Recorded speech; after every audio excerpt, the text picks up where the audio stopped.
Hi guys.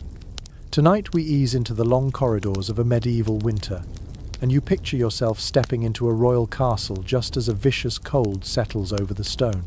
You feel the night around you tighten like a fist. Your breath leaves a faint cloud in the frigid air, and you get the immediate sense that if you had to survive here for more than a few hours without help, you probably won't survive this. So, before you get comfortable, take a moment to like the video and subscribe, but only if you genuinely enjoy what I do here. And if you feel like sharing, tell me where you are in the world and what time it is for you right now. Now, dim the lights, and you push deeper into the castle, boots tapping gently across uneven floors, your fingertips brushing against walls colder than anything you know today. You walk through a corridor that feels like the inside of a mountain. The air carries a faint mineral smell, a cold that almost tastes metallic as it slides into your lungs. Every step makes you more aware of how the medieval world lived with winter as a constant opponent, a sly enemy lurking behind every window crack and unlit corner. Even kings, wrapped in privilege, money, and power, trembled under the weight of icy months that stretched on endlessly. And as you reach a small landing window and glance out at a dark courtyard glazed with frost, you begin to understand why every detail of royal sleep became a matter of strategy, ritual, and survival. You move forward and hear the echo of your own steps ripple into the dark. The corridor narrows, the draft sharpens, and then you remember one mainstream historical fact that always surprises people. Medieval stone castles were never designed for comfort. They were fortresses first and homes second. Thick walls trapped cold as efficiently as they repelled invaders, leaving even the wealthiest monarchs shivering unless they actively fought back against the elements. It is no coincidence that chroniclers often describe kings rising in the morning with stiff limbs, sore joints, and breath so cold it frosted their mustaches. Your hand slides across a narrow slit window. A gust of air needles across your knuckles, and you pull your sleeve down without thinking. The silence around you deepens, but not in a peaceful way. Instead, it has the emptiness of long, barren winters, when every sound seems swallowed by frost. Somewhere far below, you imagine the faint clatter of servants carrying wood or stirring embers, each person performing a task that determined whether the king managed to wake up refreshed or half frozen. Historians still argue whether medieval monarchs truly acclimated to this level of cold, or simply endured it because no one had a better option.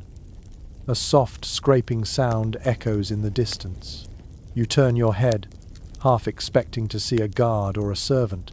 Nothing, just the breath of winter drifting through these halls like a living thing. And as you continue, you recall a quirky tidbit. Some medieval people believed that cold could seep into bones and stay there permanently, causing long-term weakness. Kings sometimes wore amulets or small charms sewn into their clothing, meant to repel the chill. Whether it worked or not is irrelevant. What matters is the fear behind the gesture, the constant awareness that the cold was not just unpleasant, but dangerous. You reach a wider landing and pause near a wooden door reinforced with iron bands. Candles burn on brackets nearby, their flames swaying in a draft that feels like a whisper against your cheek. The warmth is minimal, barely enough to make a difference, but you lean toward it on instinct, savoring whatever heat it gives. In the king's time, this entire section of the castle might have been warmer, but only by a margin so small it would not impress you. Fires roared for hours, yet most of their heat vanished straight up the chimney, a waste so familiar that no one even bothered mentioning it in routine records. Your boots scrape faintly as you move again. The soothing rhythm of walking in dim light settles over you, and as you wander, you begin to grasp the central truth this entire journey explores. Medieval kings lived in a world without insulation, without glass windows in many cases, without central heating, without weatherproofing, without even the modern understanding of airflow. They battled cold nights using layers, rituals, and clever design, but they never approached the comfort of a modern heated bedroom. For them, sleep in winter was both precious and precarious, a nightly negotiation between human warmth and the chill of stone. A gust of wind moans softly through a hidden gap, and the sound makes you pause. There is something eerie about hearing wind inside a building meant to project power and permanence. You breathe slowly, letting the sound fade, and your shoulders relax. The quiet darkness feels almost meditative now, as if the cold itself invites you to slow down and pay attention. You can sense why bedtime became such an involved process for royalty. The king had to be wrapped, protected, insulated. His chamber had to be warmed by servants. His bed had to be prepared like a battlefield position, and you can almost feel the weight of all those preparations building around you. You round another corner, and at last you glimpse the faint O shape of a door that leads into what would have been a royal sleeping chamber. You push it open slowly. The hinges creak in a low, almost apologetic tone. Inside, the darkness is softer, more private, with a faint scent of old wood and extinguished candles. The floor beneath you loses some of its chill as thick rugs mute your steps. And as you stand there, taking in the quiet space where a powerful ruler once slept shivering in winter, you understand exactly why the next sections will guide you deeper into the warm strategies and cold realities of royal sleep. You take one last slow breath, letting the air settle in your chest, and step forward toward the massive bed waiting in the shadows.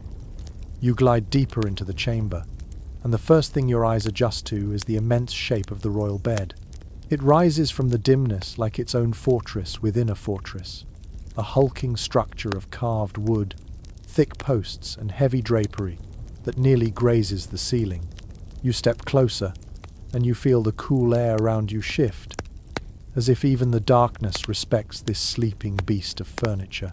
In the medieval world, the king's bed was not just a place to collapse after a long day. It was a defensive zone, a carefully managed pocket of warmth and safety in a castle that leaked cold through every seam. As you approach, you notice the scale of it. The frame stretches wider than any modern king-size mattress you know. Some were nearly square. Others were long enough to accommodate more than one person if needed. A mainstream historical fact you might recognize is that medieval monarchs often slept semi-upright, propped with bolsters and cushions. They believed it aided digestion. They also feared lying fully flat could invite bad humors.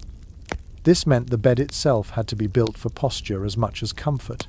You run your hand along the wooden canopy frame, and the grain under your fingertips feels ancient, almost fossilized in its chill.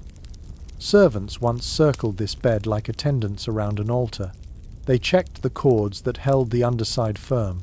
They examined the mattress stuffed with wool, feathers, or sometimes straw. In many palaces, the royal mattress was layered with incredible care because a king was expected to sleep well enough to rule effectively.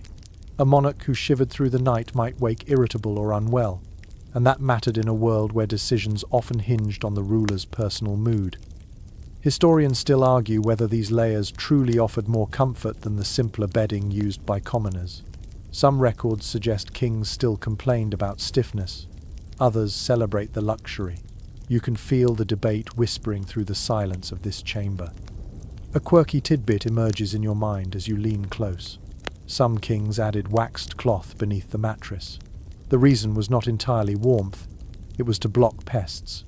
The cloth also trapped some heat, but the main purpose was to discourage insects that crept in from the colder cracks of the castle.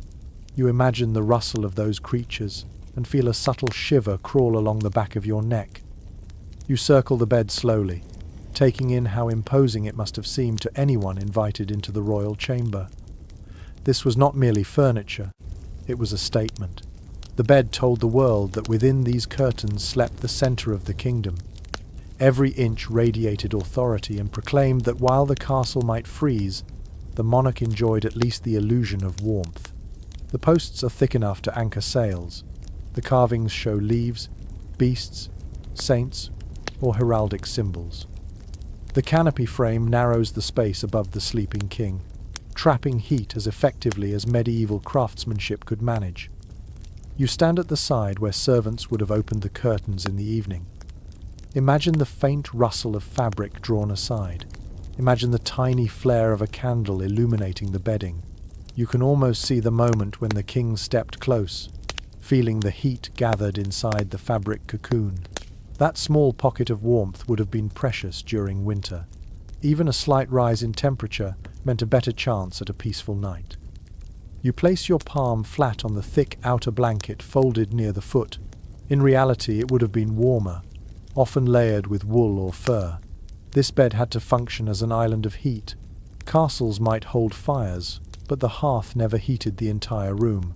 Warmth collected near the bed instead, not by magic, but by sheer accumulation of materials. You can imagine the king slipping beneath the covers, his breath fogging in front of him as he settled in, the cold nipping at him even as the heavy blankets pressed down. You lean forward, inspecting the bed ropes. These cords crisscross beneath the mattress. If they sagged, the king's rest suffered. Servants tightened them with a twisting device until they were firm. From this tradition came the old phrase, "sleep tight." You touch the frame again, feeling the rough wood warmed only slightly by the surrounding rugs. Everything about this space reminds you that medieval comfort depended on preparation.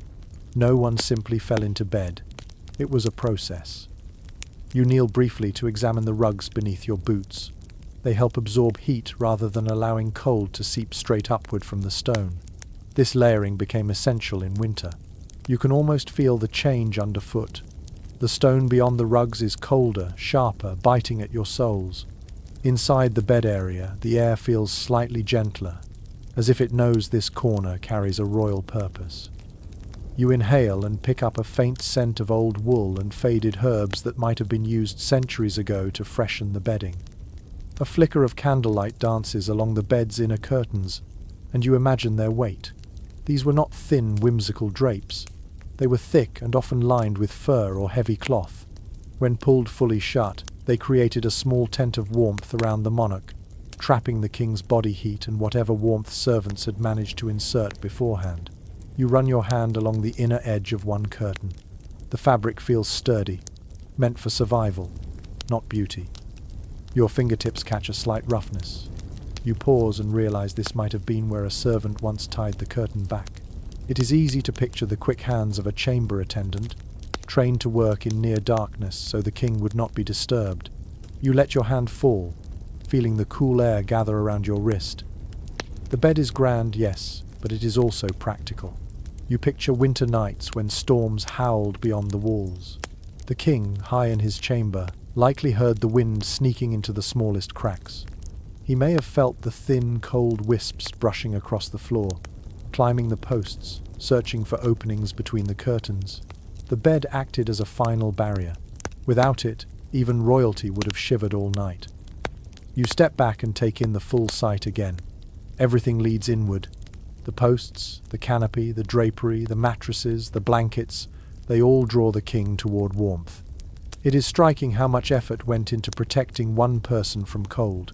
And yet, for all the layers and precautions, the monarch still experienced winter in a way you never could today. The cold was not kept out.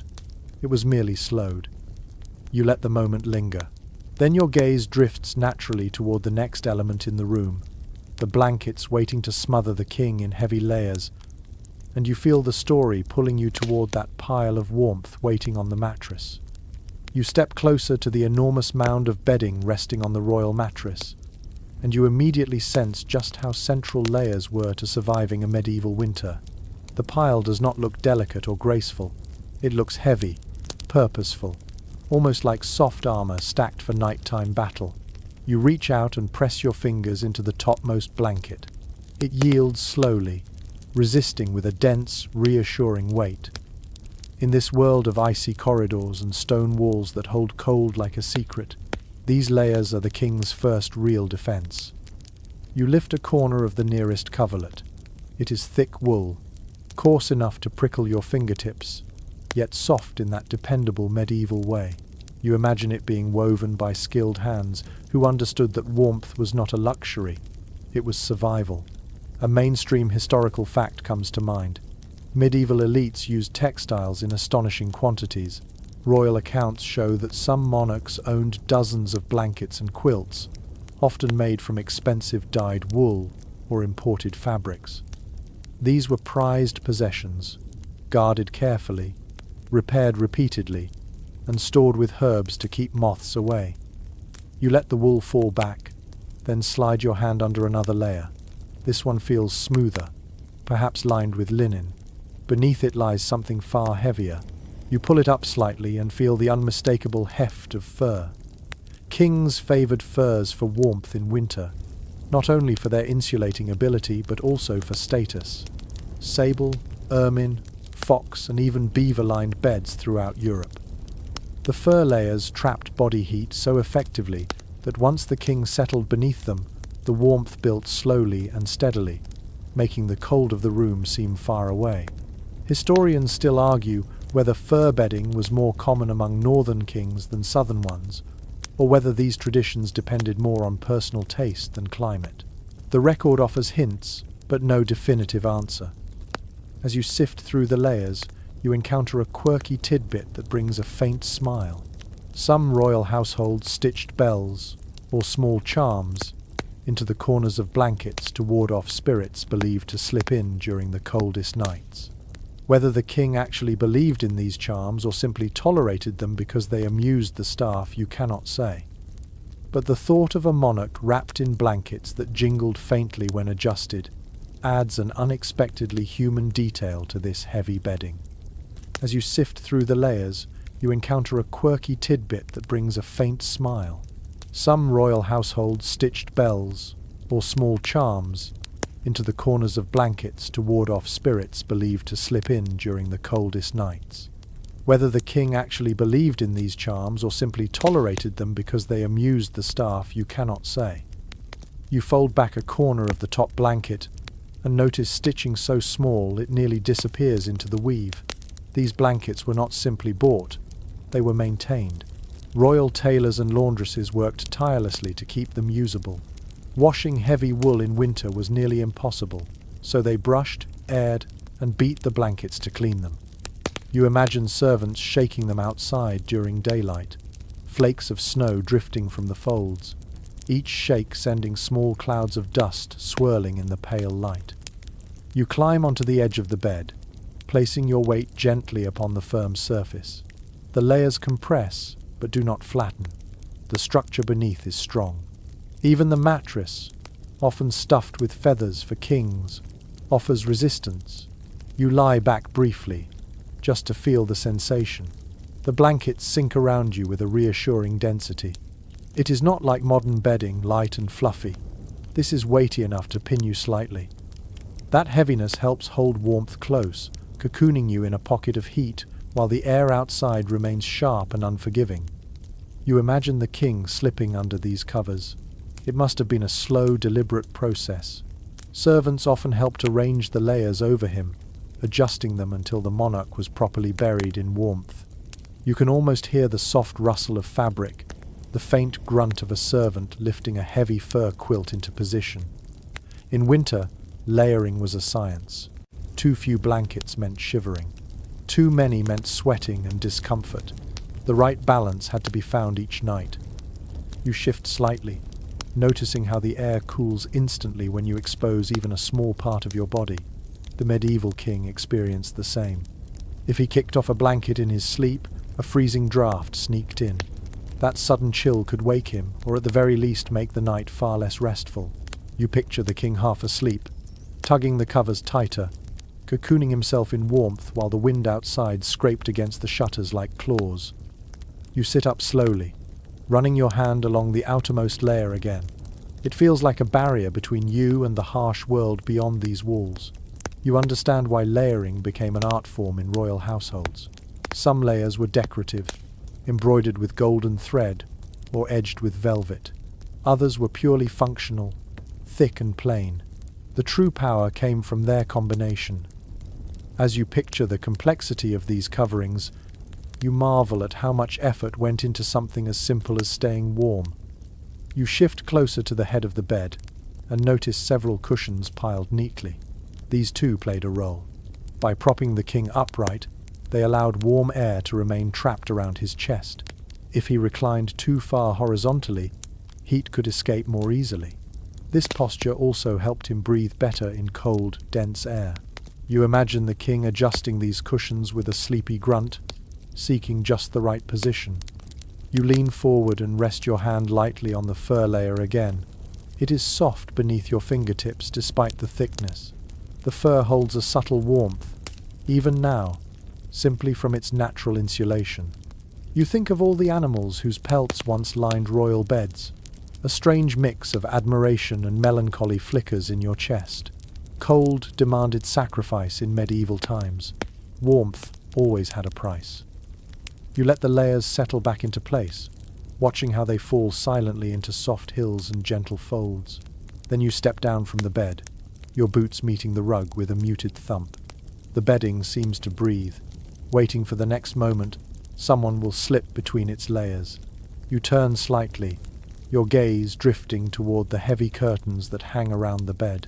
If the blankets are the king's armor, those curtains are the walls of his private winter fortress. And just like that, you feel the story guiding you toward them. You draw closer to the tall curtains that frame the royal bed, and the moment you touch them, you understand why they mattered so much. The fabric is thick, almost theatrical in weight, and when your fingertips press into it, you sense how easily it could trap the faintest hint of warmth. These curtains form a cocoon, an intimate sanctuary inside a room that never truly shakes off winter's grip. As you slide your hand along the inner edge, a soft hush settles over you, as if the air inside this canopy waits patiently to be awakened. You brush the curtain aside and step into the enclosed space. Instantly, the atmosphere changes. Even though the castle around you remains cold, this small compartment feels quieter, closer, more protected. You can understand why medieval monarchs relied on enclosed beds. Without them, the slightest draught could steal warmth from a sleeper. Here, though, the king lay shielded, surrounded by a private pocket of stillness that kept the worst of the winter at bay. A detail, often mentioned in surviving records, tells us that these bed curtains were lined with whatever the household could afford. In the wealthiest courts, that meant heavy damask, velvet or fur trim. In more practical setups, thick wool did the job just as well. The intention was always the same: seal in heat and silence. You can imagine the king sitting at the edge of the bed, watching servants draw the curtains closed with slow, careful motions, each swish of fabric signaling his retreat from the icy world outside. You inhale softly, picking up the faint mustiness that old cloth carries after countless winters. Yet mixed with it is the ghost of herbs once tucked into folds to keep insects away. Lavender, rosemary or meadowsweet, their scents faded long ago, but the memory of them lingers, gentle and comforting. You let the curtain fall behind you, and its weight shuts out the chamber so completely that the outside world seems to vanish. Inside this enclosed space, sound behaves differently. Your breath feels louder, more intimate. The faint creak of the bed frame beneath your shifting weight seems amplified. You can sense how calming this environment must have been after a day spent dealing with councils, petitions, and political bickering. Here, the king could finally let his shoulders sag. And perhaps on nights when a storm rattled the shutters, these curtains softened the noise, turning harsh wind into a distant murmur that lulled him towards sleep. You run your hand along the inner line of stitches. One curious note that appears in old castle inventories is the mention of winter curtain sets and summer curtain sets. The winter versions were thicker, often doubled, while summer sets were lighter and more decorative. Even kings adjusted their bedding environments with the seasons, proving that comfort in a drafty stone residence required constant adaptation. You settle onto the mattress again, this time inside the curtain enclosure. The space feels smaller now, deliberately confined. When you pull the curtains partly shut, even the dim candlelight outside becomes muted, filtered through layers of fabric. You can see why the bed became a world unto itself, a chamber within a chamber, a fortress within a fortress. As you rest your hand on the bedding, you consider how different this experience would have felt centuries ago. The small warmth generated by the king's own body would accumulate inside the curtains over time. It might not have reached modern comfort levels, but in comparison to the biting air outside, it would have felt heavenly. Servants sometimes warmed the space beforehand by placing heated objects inside for a few minutes, letting the curtains hold in every scrap of warmth they could muster. You shift slightly, and the curtain brushes your arm, cool at first but slowly accepting your body heat. This enclosure does not pretend to warm the entire bed. Instead, it creates a simple principle you can feel even now: stop the cold from getting in. By eliminating drafts, controlling airflow and holding pockets of heat, these curtains turn the bed into a survival tool. Some researchers highlight an amusing disagreement about how much privacy these enclosures actually offered. In some courts, the king might share his chamber with guards, servants, or companions. The curtains did shield him visually, but the soft glow of candlelight from inside the bed could betray motion, and the rustle of blankets was hardly silent. Still, compared to the open chill of the room, the enclosed bed must have felt like night and day. You reach up and touch the canopy above your head. It is wood, carved with patterns that seem to twist in the dim light. The canopy served two purposes. It held the curtains and slowed the upward escape of warm air. Even a small difference in ceiling height inside the enclosure mattered. The king slept under a wooden roof within his bedroom, a miniature shelter that kept his warmth swirling around him, rather than drifting away into the vast cold chamber. You can imagine the ritual of entering this cocoon. The king finishes his final conversation with attendants. They lower the curtains part way as he climbs into bed. Then, with gentle precision, they draw them shut, sealing him inside. Only the faintest strip of light escapes through the overlapping folds, glowing like a line of molten amber in a dark cave. Inside, he adjusts the blankets around his shoulders, listens briefly to the muted sounds of the castle settling into night, and eventually drifts into the soft breathing rhythm of sleep. You shift the curtains slightly, letting a sliver of cool air slip in. It slides across your cheek like a cold finger, reminding you how unforgiving the room outside remains. In that moment, the genius of this design becomes obvious. This curtain barrier did not need to be a perfect seal. It just needed to soften the cold long enough for the king's body heat to take over. You can almost picture the king unconsciously curling deeper under the blankets, letting the warmth collect inside this hidden chamber. You trace the seam where two pieces of fabric meet. Some accounts mention decorative tassels and embroidered patterns, meant only for those who stepped inside the inner space. That private beauty speaks to the intimacy of royal rest. People expect grandeur in public halls, but the secret finery hidden behind curtains often meant more to the monarch. It was a small reminder of comfort in a world dominated by hard edges and colder duties. Your head tilts upward again, and for a moment you imagine lying here during a harsh midwinter storm, wind roaring through the battlements, snow smacking against shutters, the chilled air creeping under the door. Yet here, in this small enclosed bed, the storm becomes an echo. You feel the calm it brings, the soothing sense of being tucked away while the world rages outside. You draw one curtain fully open and step out slowly. The shift in temperature is immediate. The ambient cold of the chamber wraps around you like a reminder that the king could never escape winter, only outsmart it for a few hours at a time. As your gaze drifts from the curtains back to the room, your attention naturally falls toward the next warming strategy waiting for you. Someone must have prepared this bed before the king entered it, using clever methods and warm hands. And you begin to walk toward the quiet corner, where those attendants once worked. You angle your steps toward the quiet corner where royal attendants once worked long before the king ever slipped beneath his blankets. The chamber feels broader out here, the cold more immediate. A faint chill grazes your neck as if reminding you that for all the bed's cozy engineering, nothing happened by accident. Everything began with the people who prepared it. You pause near a small wooden table, its surface worn smooth by centuries of hands, and imagine the bustle that used to fill this very space. Servants moving softly, whispering instructions, carrying items meant to warm the bed before the monarch approached. You lean down to inspect a shallow wooden box lined with faded cloth. It once held embers or warmed fabric. Attendants often carried such tools up countless stairs, their boots clunking lightly in unison. One recorded detail from palace accounts reveals that warming the king's bed could involve several steps. First, servants brought in heated stones or freshly ironed cloths. Then they slipped these beneath the covers to fill the bedding with trapped heat. As you brush your fingers against the box's edge, you try to imagine how busy, how coordinated this process became on winter nights. Your imagination drifts toward those attendants, bundled in layers of rough wool, breathing in cold air that stung their throats. While the king enjoyed the final result, his comfort depended entirely on their skill. Many were trained specifically for chamber duties, knowing exactly how long a heated object should stay in the bedding before it became too cool to matter.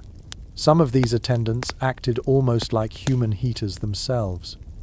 They leaned over the bed, spreading their own warmth through brief contact, warming pillows beneath their sleeves, or standing inside the curtains for a few minutes to soften the chill within. You run your fingertips across the wooden surface again, feeling the grooves left behind by countless nights of preparation. It is strange to think that something as small as a servant's breath could influence the king's comfort. Yet old household manuals hint at this idea. Servants were expected to handle bedding gently, mindful of not letting too much cold air rush in. In a world without central heating, every warm body in the room mattered. You picture the attendants quietly exhaling warm breaths across linen folds as they fluffed them, not as a deliberate technique but as an accidental gift to the cold chamber. You stand, close your eyes, and try to hear the faint echoes of their movements. The soft swish of fabric being lifted, the scrape of a chair, the muted thump of a warmed stone placed carefully on the mattress. One offbeat detail preserved in a castle inventory suggests that some households kept specific staff known informally as bed warmers.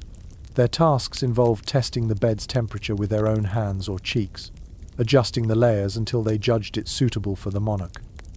It is an oddly intimate job, and you can imagine the pressure to get it right.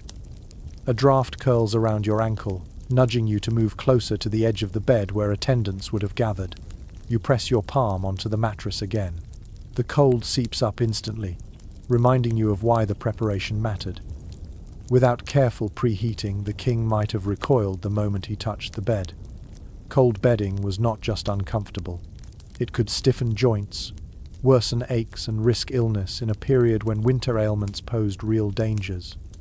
Several experts note ongoing debates about how much nighttime cold contributed to royal health problems, from rheumatism to lingering respiratory issues. You straighten up, picturing the scene moments before the king entered the chamber. A servant adjusts the last blanket corner, another smooths the pillow. A third stands ready with a candle, guiding the monarch toward the warmest possible bed. The attendants then retreat to the edges of the room or step outside entirely, leaving behind a gentle hush. Their warmth fades from the air, but their work lingers in the bedding, waiting for the king's arrival. You move toward the hearth at the opposite side of the chamber, stepping lightly across chilled stone. Before reaching it, you pause to reflect on the human presence that shaped the room each night. While the medieval world often imagines kings as solitary and powerful, the truth is that their comfort relied on ordinary people whose names rarely appear in chronicles. Their silent contributions guarded the king against the biting cold. Their careful timing ensured the bedding held warmth long enough for him to fall asleep. You breathe in deeply, and the air tastes faintly of old soot and winter air. You can almost see the attendants slipping out one by one, leaving the king alone in the dim glow of candles. The bed, warmed by human hands, becomes the centerpiece of his nighttime haven. But warmth did not end with layered blankets and curtain-covered canopies. The room itself needed some degree of heat, however unreliable, and the heart of that effort glows quietly behind you. You turn at last toward the waiting fireplace, its blackened interior looming like a reminder that even royal chambers depended on flames that behaved imperfectly. The warmth from servants could not last forever. The fire had to take over, and your feet carry you closer to that ancient hearth, ready to learn how much effort it took to coax heat from stone walls that seemed determined to remain cold. You approach the old fireplace with slow, measured steps, and even before you reach it, you sense the subtle shift in atmosphere. The air becomes a little softer here, a fraction less biting, as if some memory of ancient fires still lingers inside the soot-darkened stones. You stand before the hearth and place your hand near its opening. There is no warmth now, only the cool breath of a chamber long unused.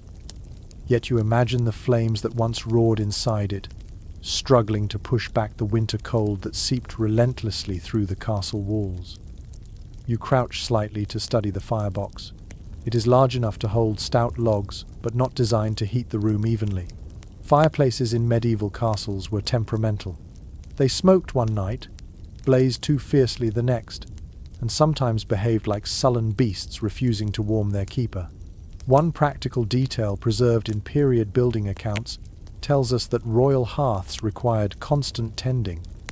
Servants stood guard through the night to adjust logs, stir embers, and keep the flames alive.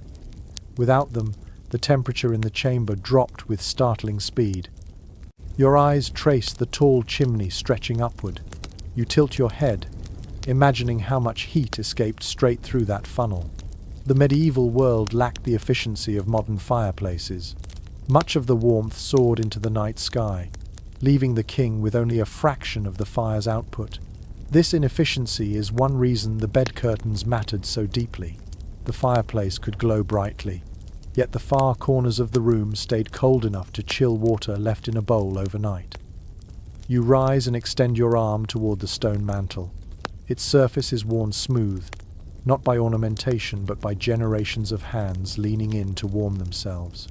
You picture a servant adding a fresh log, sparks snapping against the iron grate. The glow would reach the king's face from across the chamber, but the heat might never fully arrive. Many modern historians point out that castle fireplaces produced more psychological comfort than physical warmth. The sight of fire signaled security, even if its temperature barely touched the room. You let your fingertips hover over the stones.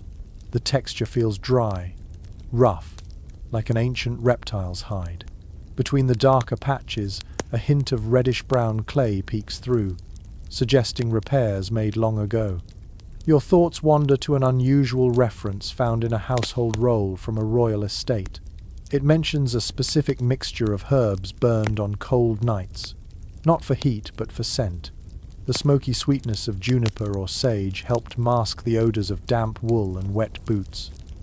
Such small touches remind you that warmth in the medieval sense often included emotional comfort, not just temperature. You take a slow breath, trying to picture the room as it once looked with firelight dancing across the stone. Shadows would have swayed like silent dancers on the walls. The glow might have softened the carved wooden furniture, turning hard edges into warm silhouettes. Yet even then, drafts would creep along the floor like invisible cats, hunting any gap in the bedding or curtain where they could slip through. Your gaze settles on the iron tools leaning against the hearth. A poker, a thick pair of tongs, and a shovel for ash. They seem humble, but each held responsibility. The firekeeper had to watch the flames carefully. Too much fuel meant smoke choking the room. Too little meant the king woke shivering. Some specialists today talk about the long-standing disagreement surrounding medieval heating technology. Opinions vary on whether upper floors of great halls truly stayed warmer or simply accumulated smoke. The architecture differed from castle to castle, and no single rule applied. You straighten, letting your hand drift across the mantel's edge. You can almost hear the muted roar of a well-fed fire, the crackling rhythm settling into a steady hum. That sound alone could lull a tired king. Fire had a meditative quality in these cold rooms. It served as both comfort and companion. The flames felt alive, something to watch on sleepless nights when winter storms raged beyond the keep. You imagine the king standing here before retiring to bed. He warms his palms, rotates slowly, allows heat to seep into his bones. Servants behind him await instructions. A log shifts, sparks leap upward, and the king steps back with instinctive caution. Fire was necessary, but never fully trusted. One odd reference from a later chronicle describes a royal chamber that nearly caught fire when a stray ember landed on a fur blanket. The incident became a whispered reminder. Warmth could turn dangerous if handled carelessly. You turned slightly to look back at the bed. Even with a roaring fire, that bed remained the true source of warmth during sleep. The fire served mainly to warm the air just enough to keep the king from entering the bed fully chilled. In some palaces, the fire might die down overnight, leaving only glowing embers by dawn. The room would cool rapidly, making morning routines brisk and unpleasant. Water froze inside pitchers, clothing stiffened. Servants hurried with warm cloths to ease the king's waking discomfort. You step back from the fireplace, feeling the cold reclaim the space around you. The hearth no longer burns, but you still sense its importance. It was never perfect, it was never modern, yet it symbolized light, heat, and protection in a world where winter could be merciless. Fire remained unpredictable, but it was the best tool they had, a reminder that warmth was a daily struggle. As you turn away, the dim chamber stretches before you once more, shadows heavy and still. Your eyes drift toward the areas beyond the bed and hearth, where the rules of warmth blended with the rules of hierarchy. Not everyone in this room enjoyed heat equally. Status shaped comfort, even on the coldest nights. And your steps naturally carry you toward that subtle, social edge of winter. You stand in the dim glow of the cooled hearth, feeling the chill slowly reclaim the floor beneath your feet. As your eyes adjust again to the stillness, you become aware of something subtle threading through the chamber. Warmth in a medieval castle was never just physical. It was social, it was political. It was a privilege dealt out according to rank. Even here, inside the king's private winter refuge, the air held invisible lines dividing who felt the cold and who did not. You walk slowly toward a long bench tucked against the far wall. Its wooden surface is stiff with cold. When you brush your fingertips across it, the temperature bites instantly into your skin. For lower-ranking attendants who stood or sat near the edges of the chamber, this was the climate they endured night after night. They were close enough to witness the glow of the king's fire, close enough to feel the heat in their imagination, yet still too far away for the warmth to ever reach them. One well-documented practice from royal households shows how access to heating was determined by hierarchy. Those of higher status slept closer to fires, enjoyed thicker bedding, or were assigned to rooms with fewer drafts. Meanwhile, lower servants rotated through winter shifts, their teeth occasionally chattering as they performed nighttime duties. You imagine their breath puffing out in faint clouds as they waited quietly, eyes fixed on the king's curtains, listening for any sign that he needed assistance. You move toward a narrow stool near the foot of the bed. Your palm rests on it lightly. This spot, close to the monarch yet still outside the curtain enclosure, was sometimes reserved for a favored guard or body servant who slept lightly and remained alert. He might be given a small fur cloak or a thin blanket, but rarely anything beyond the essentials. To be in this position was an honor, yet even honor did not warm the bones. These attendants braved the cold for the sake of loyalty, their comfort sacrificed for the king's safety. You turn your head slightly, imagining the way torchlight once flickered across their faces. Their noses reddened, their fingers wrapped around themselves for warmth, their boots pressed against cold stone. Sometimes, to steal a little relief, they edged closer to the hearth when they thought no one was watching. A few household documents note reprimands given to guards caught lingering too near the king's fire. Heat was precious. It was not to be taken freely. As you step across the chamber, you spot a patch of wall where a tapestry once hung. Only faint marks remain, but you sense its former presence. That fabric warmed the room in two ways. It blocked drafts for the king, and it displayed wealth. Tapestries woven with gold thread or depicting noble lineage signaled power, and power translated into warmth. In the medieval imagination, a cold room belonged to the lowly. Heat belonged to the noble. The king's chamber embodied that idea with bold clarity. In the corner, you notice a small wooden screen. This object, simple yet important, might have shielded lesser servants from the king's view. It also blocked some of the cold. You lift it slightly, feeling its weight. The design is plain, almost humble, yet its presence hints at the strict choreography of space. The king slept in warmth because others absorbed the cold. Comfort in this room was not evenly shared. It was distributed according to proximity to power. You pause, letting that realization settle into your senses. A curious reference appears in a courtier's letters from a northern kingdom. He described how stepping into the king's bedchamber felt like entering a different climate compared to the rest of the castle. Yet even inside this supposedly warmer space, only the immediate radius around the bed reached tolerable temperatures. The surrounding area remained so cold that ink froze in inkwells during harsh winters. You step closer to the window slit and place your hand near its edge. The air here is freezing, almost sharp. You draw your hand back instinctively. It surprises you how quickly cold becomes unbearable. But now imagine a low-ranking servant stationed here for hours, expected to remain silent and alert while the king dozed behind thick curtains. That was the reality of status in winter. The king's warmth came at the price of someone else's discomfort.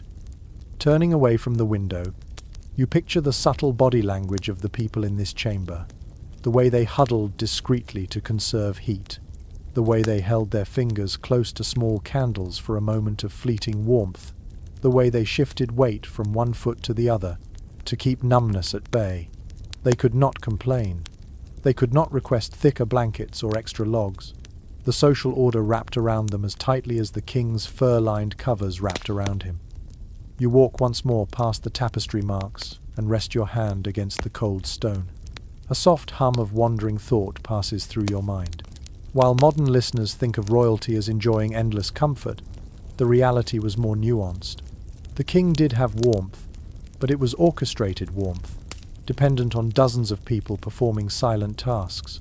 Everyone else in the room lived in varying degrees of cold.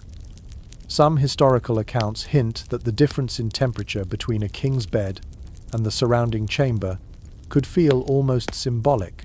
Warmth meant authority, cold meant obligation.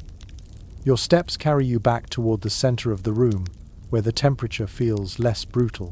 From here, you imagine the king lying behind the curtains, half asleep, breathing steadily, unaware of the cold gripping the rest of the chamber.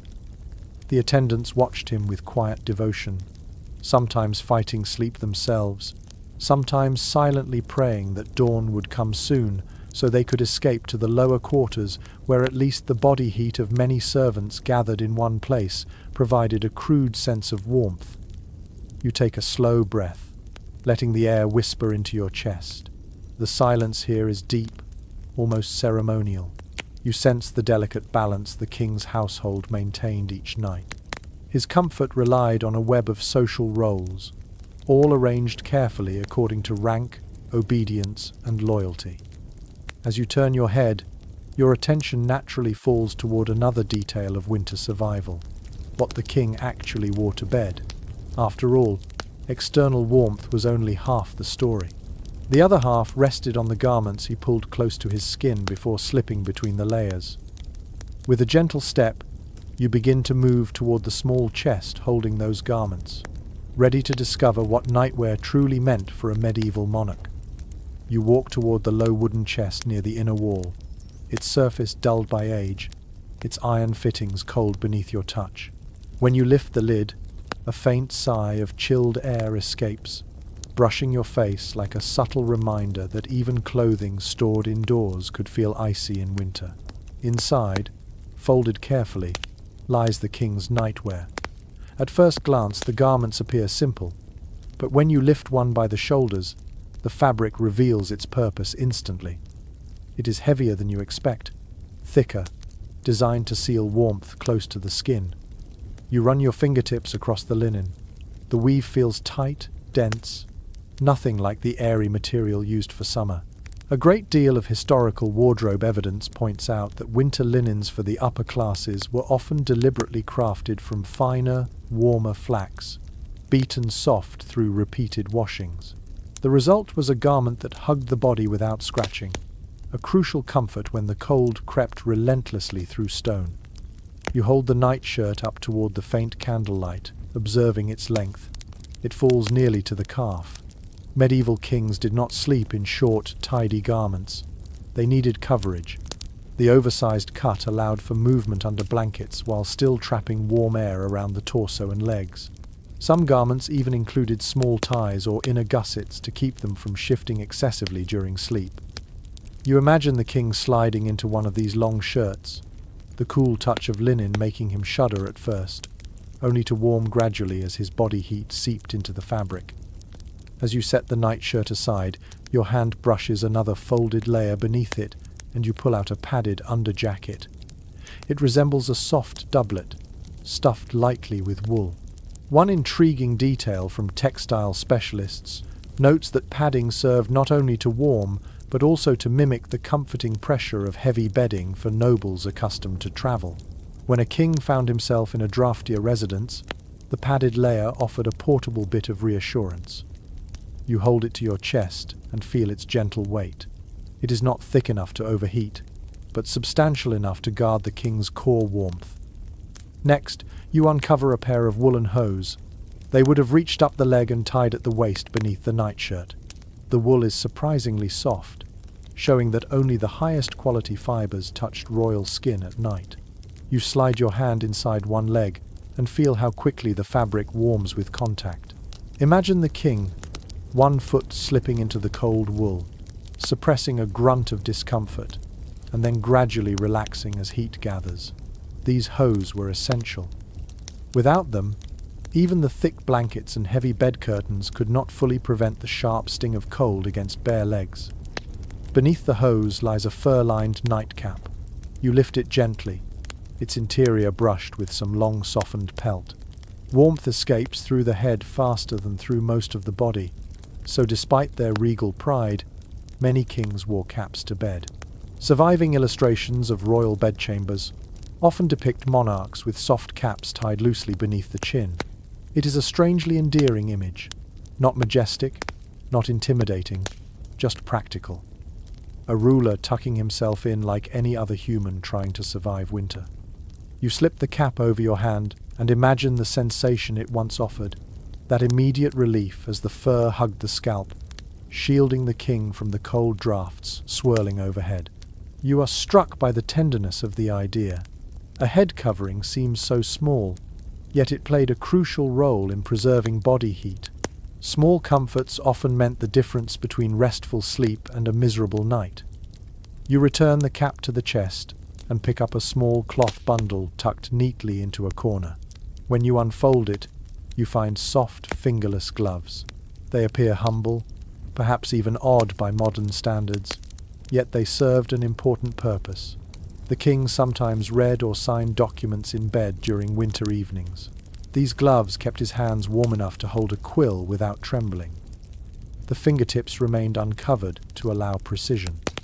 In a world where cold ink stiffened quickly and parchment cracked easily, steady hands mattered. An unexpected note found in the writings of a royal physician mentions that warm extremities were believed to protect a sleeper from harmful night vapors. Whether true or not, the belief shaped bedtime customs. You picture the king tugging these gloves on as the fire flickered low, his breath soft in the dim chamber, the fabric helping him cling to whatever warmth he could steal from the night. You settle onto the stool beside the chest, letting the garments drape across your lap. As you adjust the linen folds, you sense how thoughtfully these clothes were engineered for both comfort and dignity. Even in the privacy of his chamber, a king could not collapse into sleep without ritual. Nightwear expressed status just as daywear did. Rich dye on the edges, embroidered seams or imported fabric all hinted at wealth. You run your thumb along one carefully stitched hem and feel the intricacy of the work. Someone poured hours into a garment only a handful of people would ever see. You lift the padded jacket again and fold it slowly, imagining the nightly routine that once took place here. The king stood near the fire, attendants holding out each layer. First the linen, then the hose, then the padded garment, then the cap. The process resembled armor dressing in reverse, exchanging weight and rigidity for softness and heat. Yet the symbolic meaning remained. These clothes protected him through the long hours of vulnerability when he was no longer alert, no longer guarded by conscious thought. Warmth became its own kind of shield. As you place each item back inside the chest, the quiet of the room deepens. Your mind lingers on how much preparation these garments required. Laundresses mended tears and replaced worn patches. Tailors refitted pieces when kings gained or lost weight.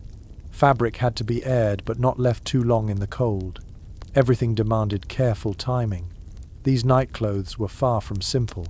They were part of an elaborate system, crafted to help a monarch sleep safely in unforgiving winters. You close the chest gently. The soft thud echoes through the chamber, reminding you that warmth was not just found in thick blankets or blazing hearths. It lived in small details too. The pressing of fabric against skin, the ease of movement beneath heavy coverings, the delicate warmth preserved inside a fur-lined cap. You straighten, allowing your gaze to shift toward the bed once more. You picture the king now fully dressed for sleep, layers wrapped around him, cap tied loosely, gloves ready if needed. He approaches the bed, his steps deliberate, the preparation complete. But his night was not yet fully secured. As warm as the garments were, they needed help from other tools. Objects heated with fire, devices slid between the sheets.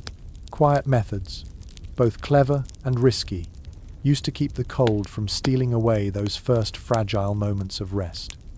Your eyes drift naturally toward the side table where those warming tools once waited. You move toward the small bedside table, its surface covered in faint scorch marks that hint at countless winter nights. When you place your palm upon it, the wood feels cool and slightly rough, carrying the quiet history of objects once warmed by fire. You imagine servants crowding around this very spot, preparing implements intended to chase away the cold long before the king slipped into bed. Your fingers brush the curved handle of a metal warming pan. The lid is wide and shallow, its hinges stiff with age. You lift it carefully, noticing how the interior still holds the faint scent of charcoal long extinguished. In the medieval world, this pan played a practical and slightly nerve-wracking role. Servants filled it with glowing embers from the hearth, closed the lid tightly, and then slid it gently between the layers of bedding to heat the sheets. A well-preserved household account mentions that warming pans were used even in rooms with substantial fires, because bedding absorbed cold far more stubbornly than air. You visualize the process. A servant, gloved and cautious, carrying the pan by its long handle, the metal popping faintly as it adjusted to sudden heat.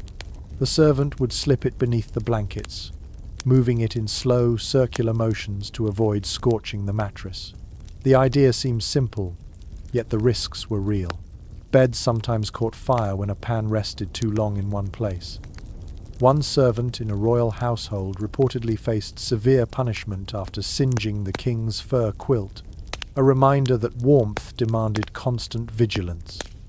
One servant in a royal household reportedly faced severe punishment after singeing the king's fur quilt, a reminder that warmth demanded constant vigilance. You visualize the process. A servant, gloved and cautious, carrying the pan by its long handle, the metal popping faintly as it adjusted to sudden heat. The servant would slip it beneath the blankets, moving it in slow, circular motions to avoid scorching the mattress. The idea seems simple, yet the risks were real. Beds sometimes caught fire when a pan rested too long in one place. You set the pan down gently and reach for another device. A small wooden frame holding a thick cloth sack. Inside, stones heated by the fire would radiate warmth for hours. The cloth feels rough under your fingertips, and you imagine how it once trapped the warmth, releasing it steadily through long winter nights. An interesting comment appears in an old steward's ledger that hot stones were favoured for travel, as they were safer and easier to carry between chambers. You lift the sack slightly and picture the king sliding his feet against it beneath the blankets. The stones would warm his legs, easing stiff joints and calming the lingering ache that days of riding or cold drafts could leave behind. Though simple, this method left a deep impression on those who experienced it. Nearby lies a small brass pot with a lid that clicks softly when you tap it. It once held heated water. The pot's rounded belly fits perfectly between your hands, and you sense how soothing it must have been for the king to press it against his stomach or hold it near his chest. Some late medieval physicians recommended warm water vessels to stimulate digestion and promote relaxation. Whether their medical reasoning was sound or not, the soothing heat likely felt luxurious in the frigid chamber. You close your eyes briefly and imagine the room alive with warmth-based preparations. Servants moving items from table to bed with careful choreography. Someone shaking out the blankets. Someone testing the temperature of the sheets with cautious fingers.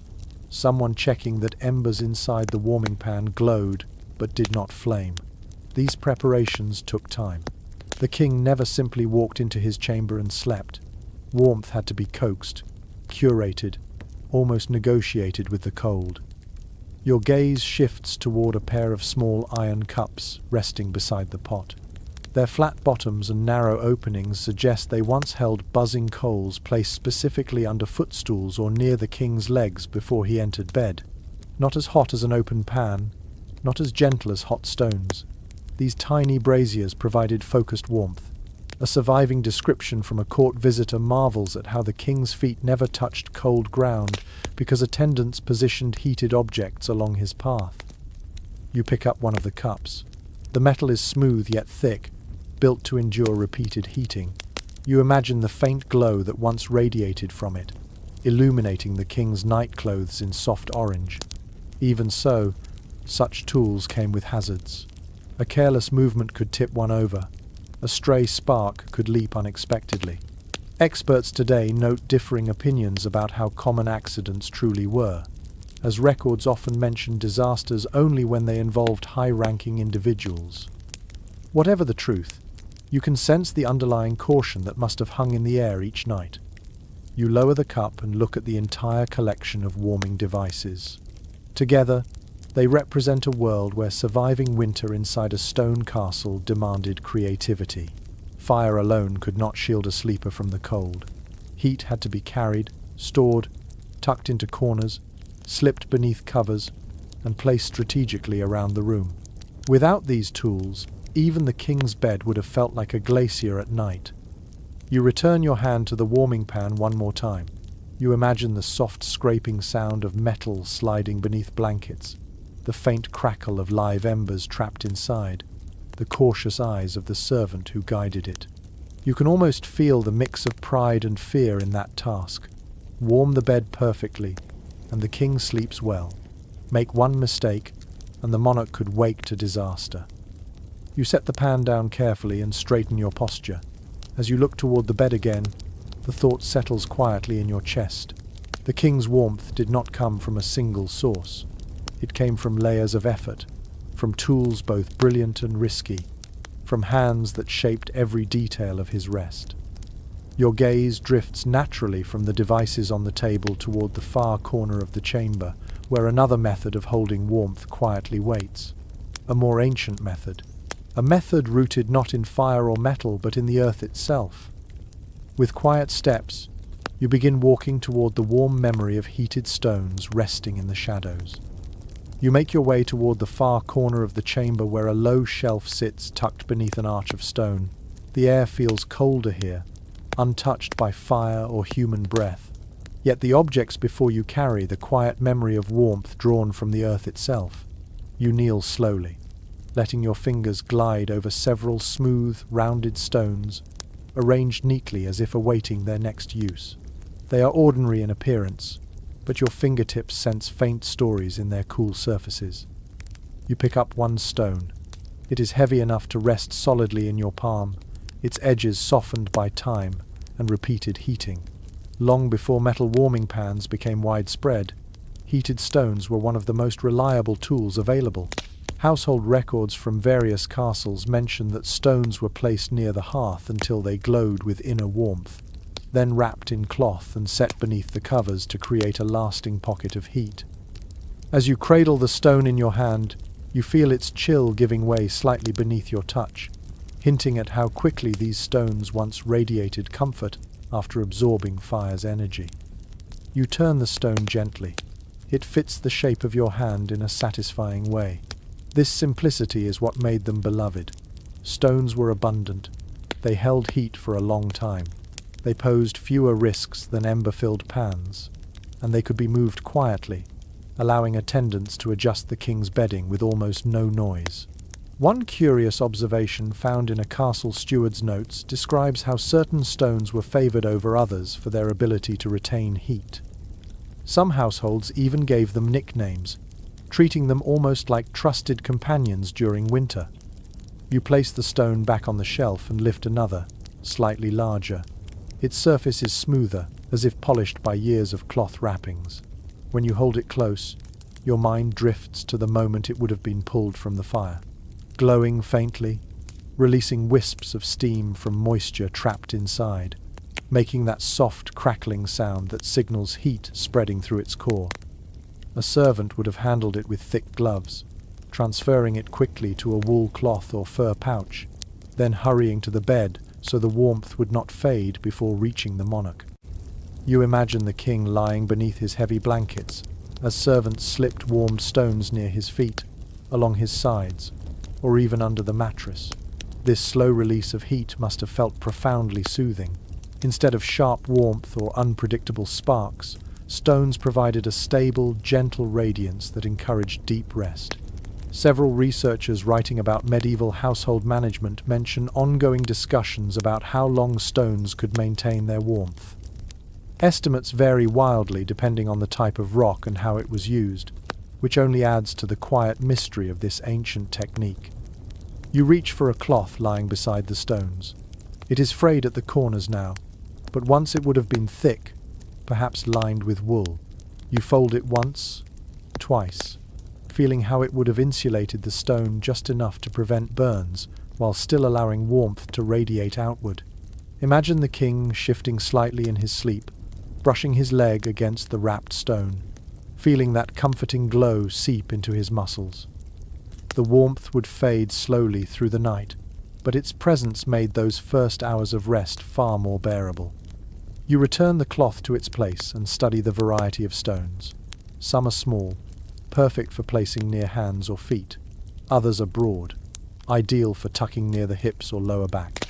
A few have pale scorch marks where the fire once kissed them too closely. Each carries a fragment of winter's story. You can almost sense the hands that selected them from riverbeds or village fields, plain objects raised to royal purpose through sheer practicality.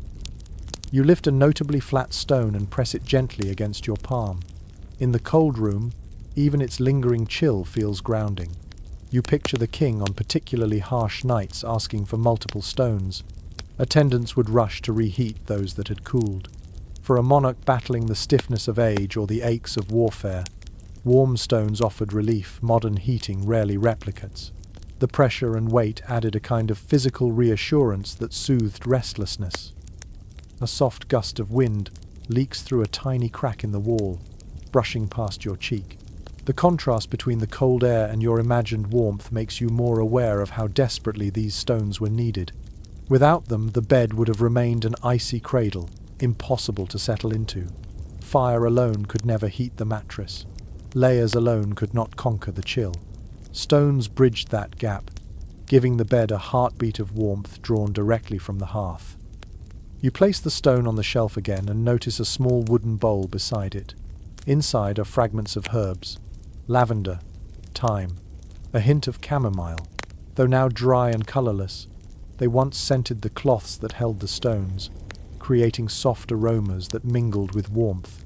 One surviving household recipe even recommends rubbing a heated stone with herbs to release fragrance as it cooled. Whether for comfort, superstition, or simple pleasure, this practice added a tender human touch to winter nights. As you stand, you let your eyes travel slowly across the shelf one last time. The stones rest quietly, yet they carry a kind of humble dignity. They serve not by brilliance or complexity, but by endurance. They were steady companions in the long winter struggle, relied upon by rich and poor alike. You straighten your posture, feeling the faint ache that comes from kneeling on cold stone. As you step away, your gaze drifts toward the foot of the bed. The king did not rely only on the warmth of stones or blankets. He had specialized tools designed just for his feet, tools crafted to protect the most delicate extremities from the gnawing cold. You walk softly in that direction, ready to explore the clever ways medieval royalty defended their feet from winter's bite. You follow the faint chill settling around your ankles as you approach the foot of the royal bed. In winter, the cold rises from the floor like an unseen tide, creeping steadily upward until it reaches the toes, that most vulnerable part of the body. The king may have been wrapped in thick blankets and warmed by stones, yet if his feet froze, comfort evaporated instantly. Medieval people understood this deeply. So they invented small, clever ways to defend the extremities from the cold that seeped relentlessly through stone floors. You crouch near a low chest positioned at the bed's foot. When you open it, the hinges creak softly, their sound sharp against the quiet chamber. Inside lies a collection of objects that tell a story of inventive winter survival. The first item you lift is a pair of small wooden foot warmers. Each looks like a simple box with slatted openings on top. You turn one in your hands, feeling its lightness. Attendants once filled these warmers with glowing coals, then placed them beneath the bed covers near the king's feet.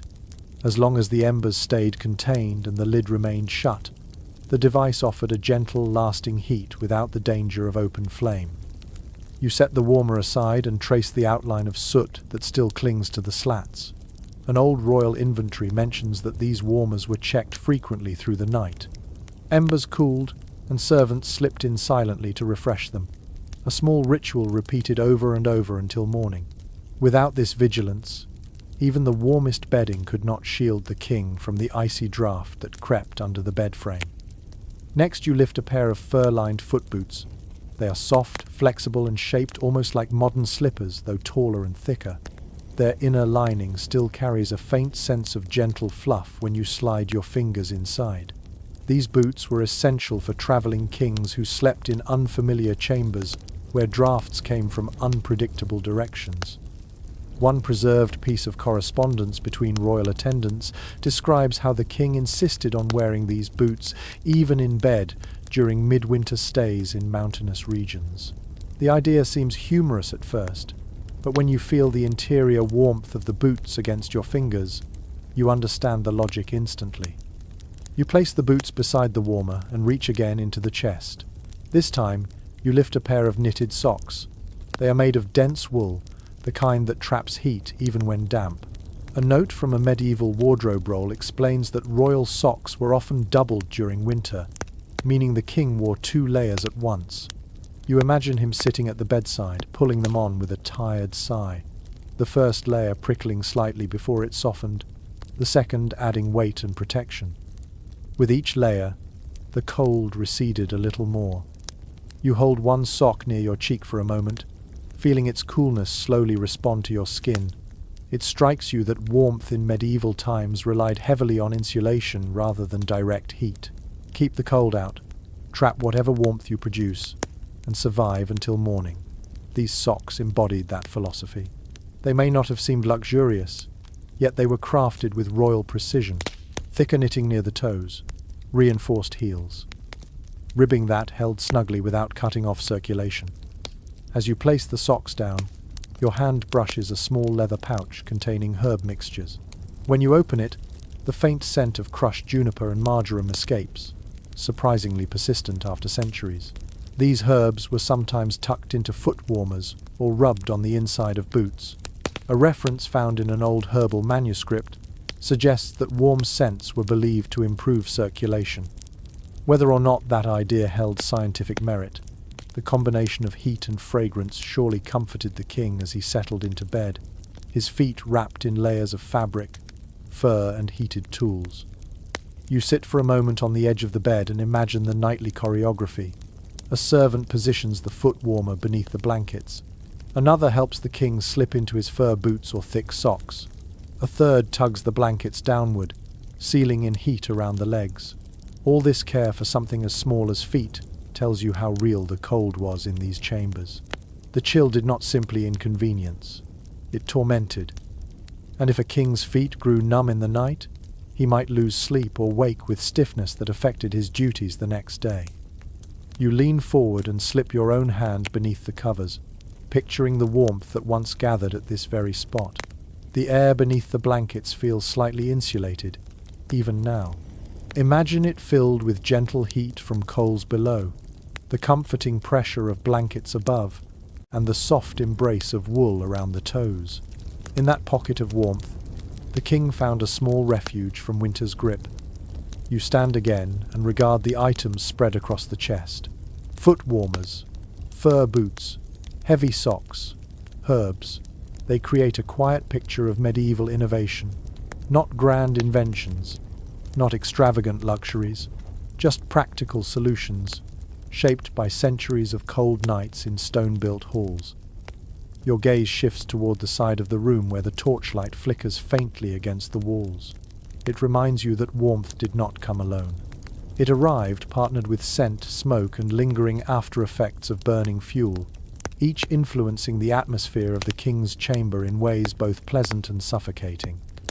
You take a soft step in that direction, ready to explore the strange mixture of smells, smoke, and winter air that enveloped a medieval king when he tried to sleep.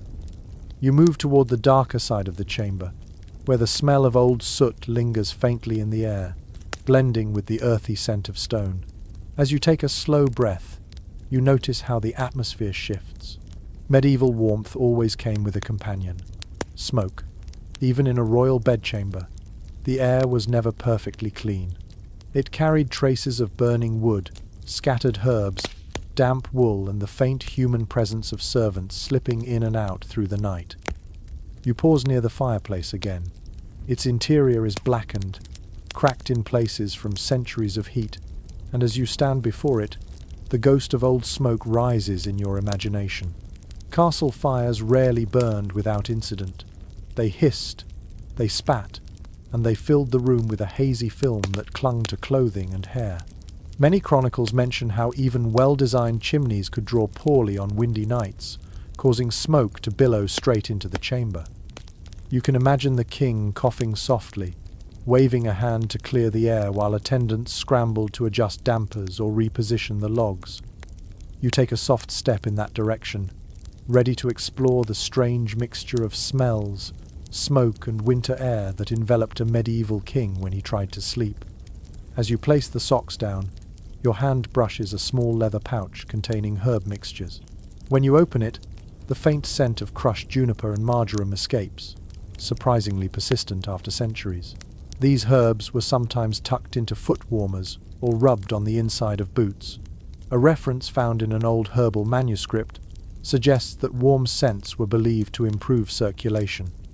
You step closer to the center of the chamber, where a faint draft brushes your neck.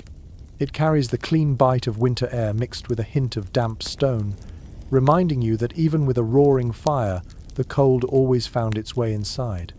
This ever-present mixture of fresh cold and smoky warmth made the air complex, layered. A modern visitor might cough or wrinkle their nose, yet to those who lived here this was simply the smell of survival. As you walk toward the bed again, a subtle sweetness catches your attention. You follow it to a small ceramic bowl sitting on a side table. Inside lie the dried remains of herbs once used to freshen the air. Lavender, rose petals, mint, maybe a pinch of rosemary. Household accounts from high-status residences frequently mention such mixtures, not only for fragrance but also for the belief that certain scents protected sleepers from illness. You crumble a fragment between your fingers.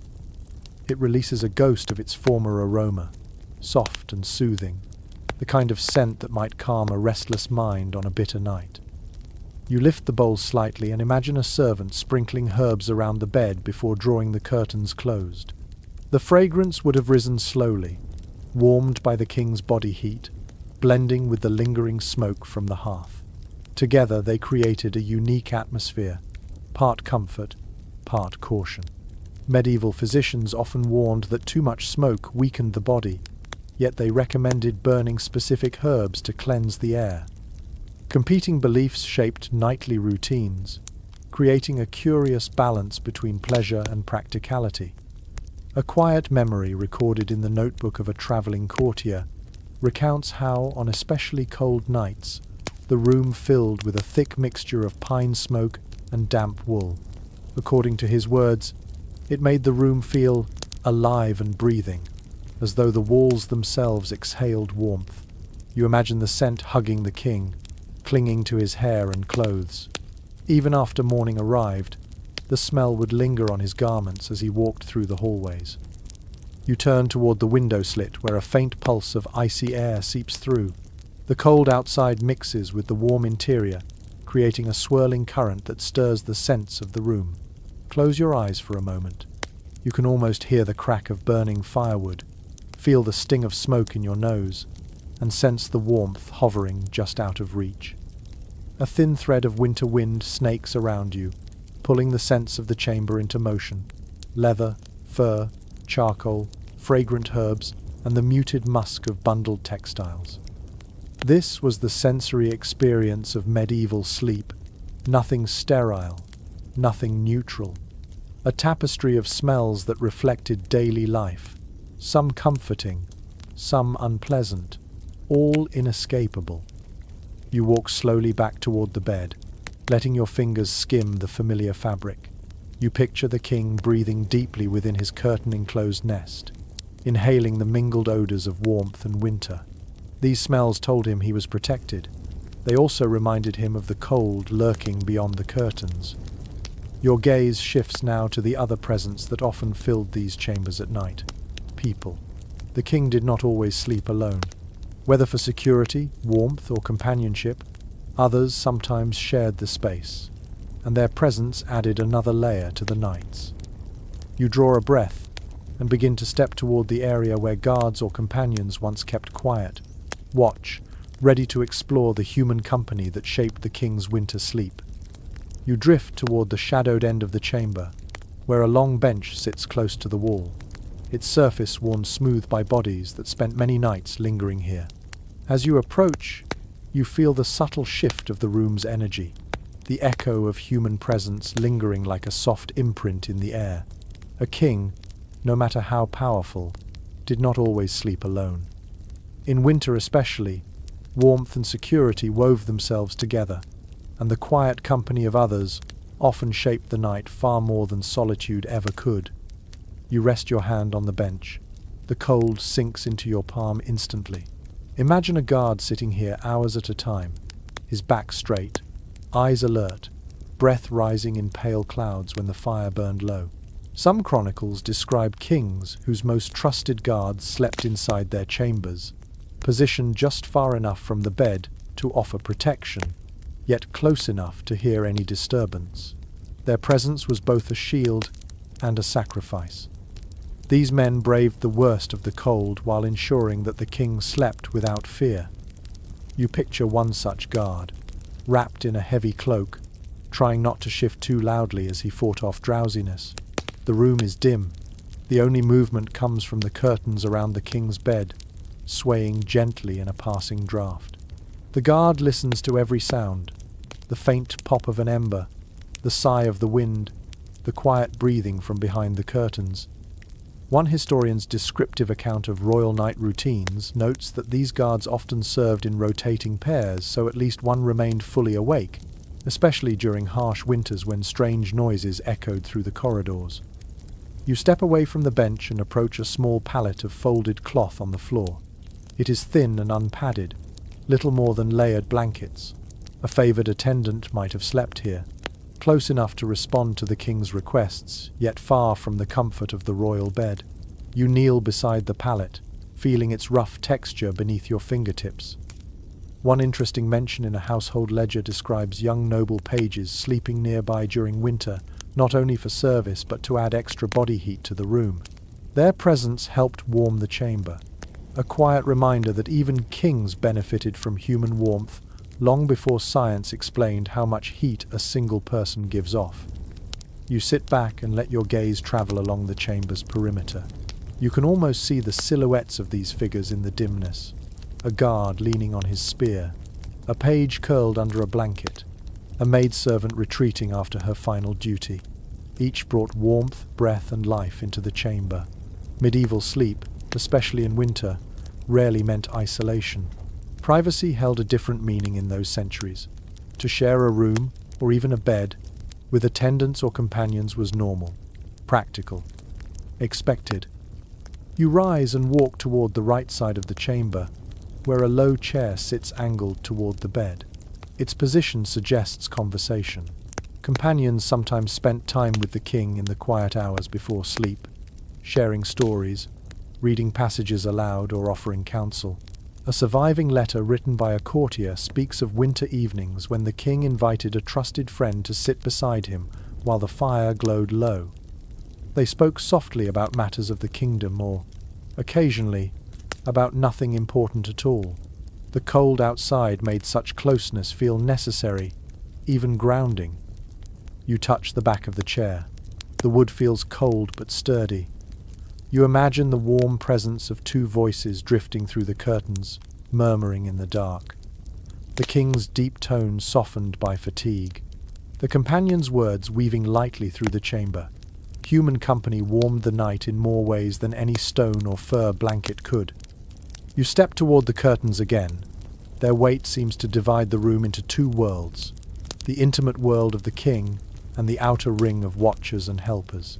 Even when the curtains were closed, he could hear the faint rustlings of those outside, the steady rhythm of another person's breathing, the occasional shift of boots on stone.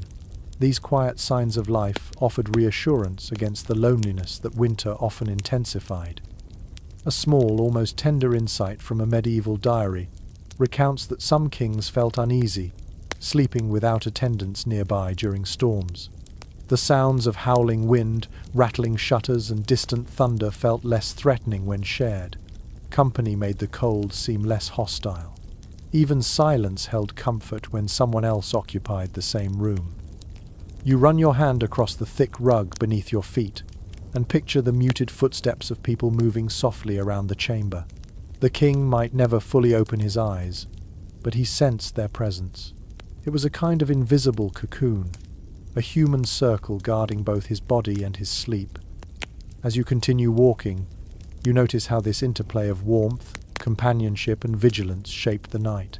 These others did not share the king's comfort, but their nearness enriched his rest.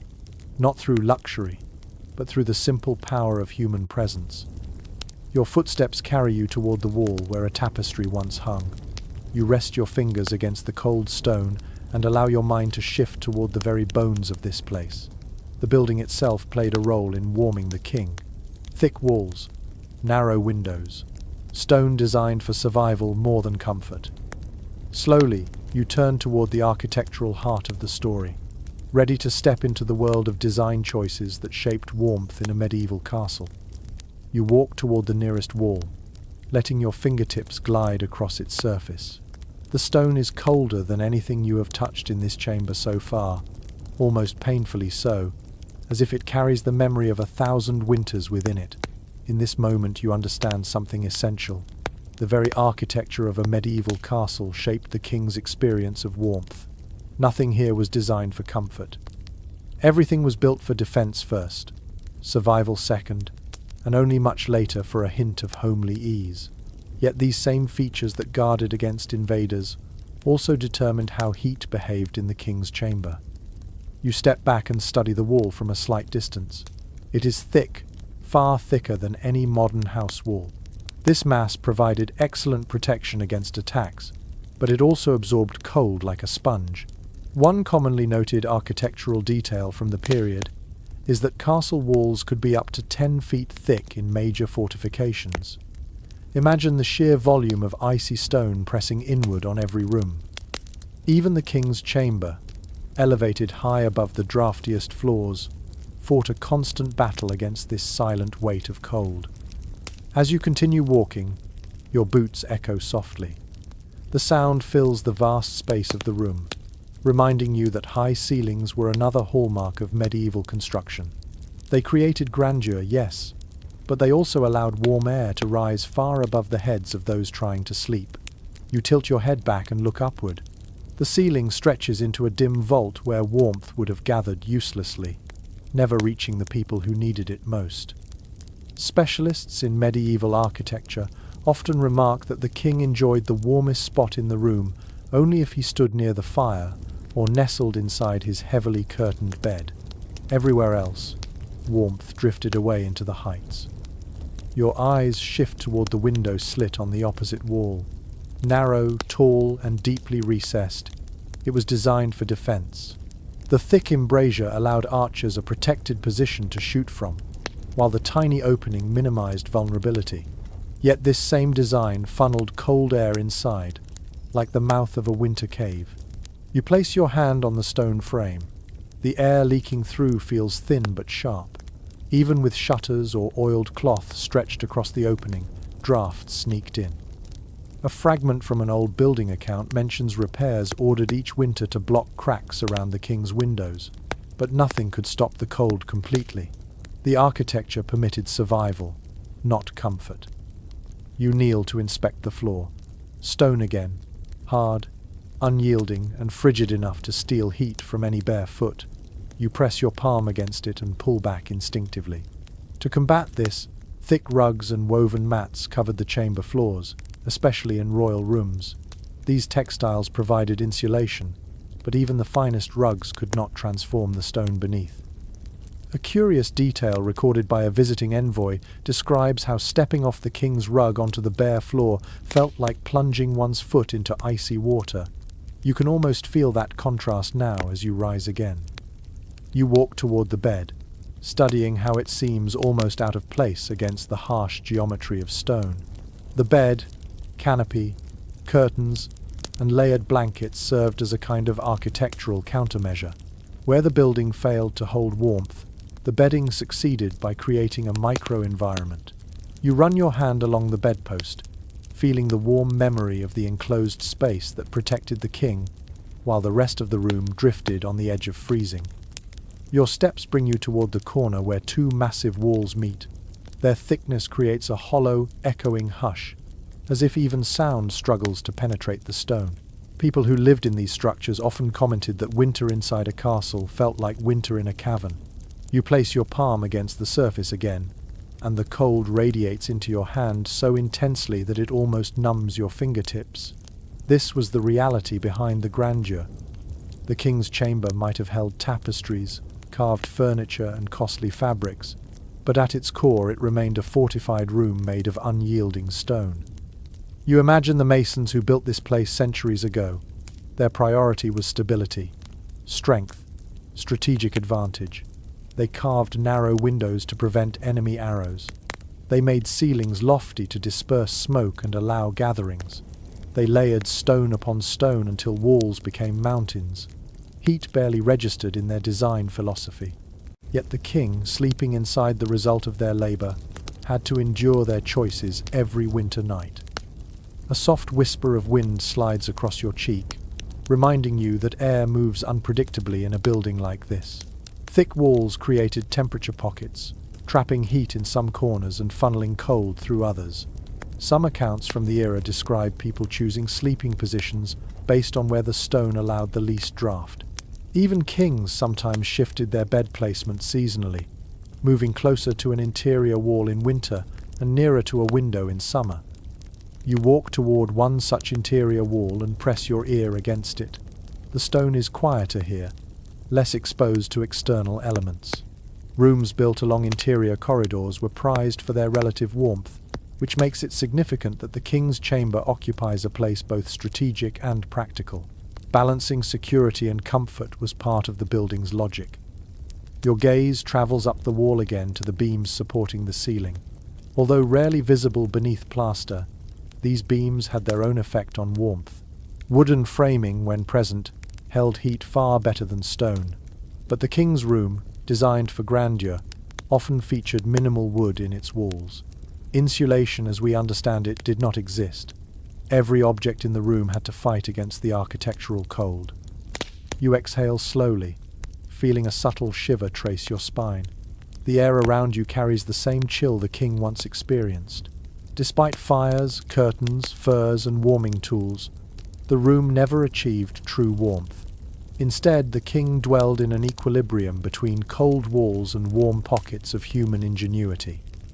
You take another slow step back, letting the scale of the chamber settle around you. Architecture created the problem. Human creativity produced the solutions. Yet one more battle waited just outside your awareness. The drafts themselves, invisible, persistent, slipping through cracks and seams like winter ghosts. You turn your body slightly toward the hanging tapestries and doorways where those drafts once crept in, ready to explore how the king's household waged war against the constant arrival of icy air. You turn slowly toward the places in the room where cold once crept in like a living thing, slipping through cracks with the patience of a thief. A medieval castle could feel as if it breathed in winter, inhaling icy air through joints in the stone, and releasing it in thin, chilling draughts that slithered across the floor. Even a king, wrapped in privilege and buried in layers, could not fully escape these invisible intruders. Every night became a quiet battle against the shifting currents of cold that moved unpredictably through the chamber. You step closer to the window embrasure. The slit itself is narrow, but the deep frame around it acts like a funnel. You place your palm in the recessed groove and immediately feel the sharp bite of air pushing through. Window shutters existed, of course, often made of thick wood or covered with oiled cloth, but they never sealed perfectly. One practical note appearing in various castle maintenance rolls explains that shutters shrank during freezing weather, pulling away from their frames and allowing even more cold to slip inside. You imagine servants stuffing bits of wool or straw into gaps, their breath fogging as they worked in the dimness. You turn away from the window and walk toward the doorway, another silent pathway for drafts. You rest your hand along the frame and feel a faint movement of air brushing the back of your fingers. Heavy doors helped, especially those lined with leather or hung with thick coverings, but even then the cold found ways to seep through. A description written by a medieval steward complains about how the king's chamber door rattled with each winter gust, allowing a steady whisper of cold to reach the floor. You imagine the faint, continuous sigh of winter leaking into the room. Near the doorway, you notice a length of tapestry hanging loosely against the wall. You touch the fabric. Even now it feels heavy, its weave dense and coarse. Tapestries served more than decorative purposes. They trapped warm air close to the walls and softened the icy exhale of stone. You lift a corner of the cloth and press your hand behind it. The temperature there is noticeably harsher, as if the wall itself breathes frost. A tapestry allowed the king and his attendants to forget, at least for a moment, how frigid the stone truly was beneath. A fascinating reference from early castle inventories notes that winter tapestries were sometimes swapped out for even heavier versions when cold months arrived. These were lined with wool or backed with leather, creating a substantial barrier. Some were so heavy that it took multiple attendants to hang them. You picture them working in the dim morning light, tugging the massive fabric into place so the king would not feel winter creeping behind his back during the night. You walk further into the chamber, letting your boots skim lightly across the floor. A sudden, almost playful flick of cold air brushes your ankle. You glance downward and realize how drafts often traveled. Low, silent, and persistent. The cold slipped under doors, slid across stone and curled upward like an unseen fog. Thick rugs slowed its advance, but could not stop it. A royal household manual from the 15th century describes placing rolled cloth or fur along the base of doors to block these floor-level gusts. You step toward the threshold and imagine the king's attendants kneeling here each evening, tucking fabric tightly against the gap. You approach one of the bed curtains and stand still for a moment. A slight movement of air rustles the lower hem, showing you precisely why the curtains mattered so much. Even if the room could not be entirely warmed, The bed could be sealed against shifting drafts. A curtain enclosure did not need perfect insulation. It only needed stability, a place where air stood still instead of swirling unpredictably. You slip inside the curtain's shadow for a moment, and the difference is immediate. The air feels quieter, calmer, more obedient. Stepping out again, you notice a small copper pot set near the wall. Its wide rim hints that it once held embers or hot sand, placed strategically to warm the area near troublesome drafts. Some contemporary accounts describe how servants moved these pots throughout the night, chasing cold pockets as they emerged. The idea seems almost theatrical, a quiet dance between servants and winter, both shaping the room's temperature in subtle ways. You lift the pot gently. Its weight is comfortable, its shape well suited for carrying. You imagine a servant padding softly through the chamber, placing heated objects near cold corners, guided not by sight but by touch and instinct. Castles taught people to sense drafts, the way a sailor senses wind shifts. A slight change in air pressure, a faint movement of a curtain hem, a whisper of cold brushing across the wrist. You place the pot back down and step to the center of the room. Here you inhale slowly, trying to feel the air as the king once did. At night, he would have sensed these cold threads moving around him, often without seeing their source. He depended on his attendants, his architecture, and his belongings to hold the cold at bay. But drafts remained persistent companions. They shaped the rhythm of the night. Sometimes they woke him. Sometimes they made him pull the blankets tighter. Sometimes they reminded him, even in the deepest warmth of his bed, that winter was always waiting just outside the curtains. You let that thought settle gently into your mind. Then you turn your attention toward another dimension of winter life inside the castle. Warmth was never just physical or architectural. It carried meaning, influence, symbolism. Cold could be used to exclude. Warmth could be used to reward. As you step away from the drifting air, your path leads naturally into the subtle politics of temperature. You walk slowly toward the center of the chamber again, letting the cold and warmth mingle around your ankles like two invisible forces circling each other. It becomes clear, as you stand in the quiet glow of the fire's memory, that temperature in a medieval castle was never merely a matter of comfort. Warmth carried meaning. Warmth signaled status. Warmth shaped loyalty. Even the king's sleep, cushioned by layers and guarded by curtains, reflected a political landscape where heat itself became an instrument of influence. You pause near the hearth, resting your hand lightly on the cool mantle. The king always stood closest to the fire. That was not simply tradition. It was a visual cue, a reminder that power resided with the one who enjoyed the heat. Several court chronicles describe the unspoken choreography around fires in royal halls. Those favored by the king stood nearer. Those who had fallen out of grace found themselves drifting toward the colder edges of the room, a quiet yet unmistakable signal of their current standing. You imagine courtiers glancing subtly at one another during gatherings, measuring their distance from the flames as carefully as their distance from the king's favor. As you take a step back, the cold immediately reclaims the space where you stood. This contrast between warm and cold was more than a physical sensation. It became a metaphor woven into daily life. One court poet wrote of a rival's misfortune as being left in the shadowed chill of the chamber, a phrase that described both literal frost and political frost in the same breath.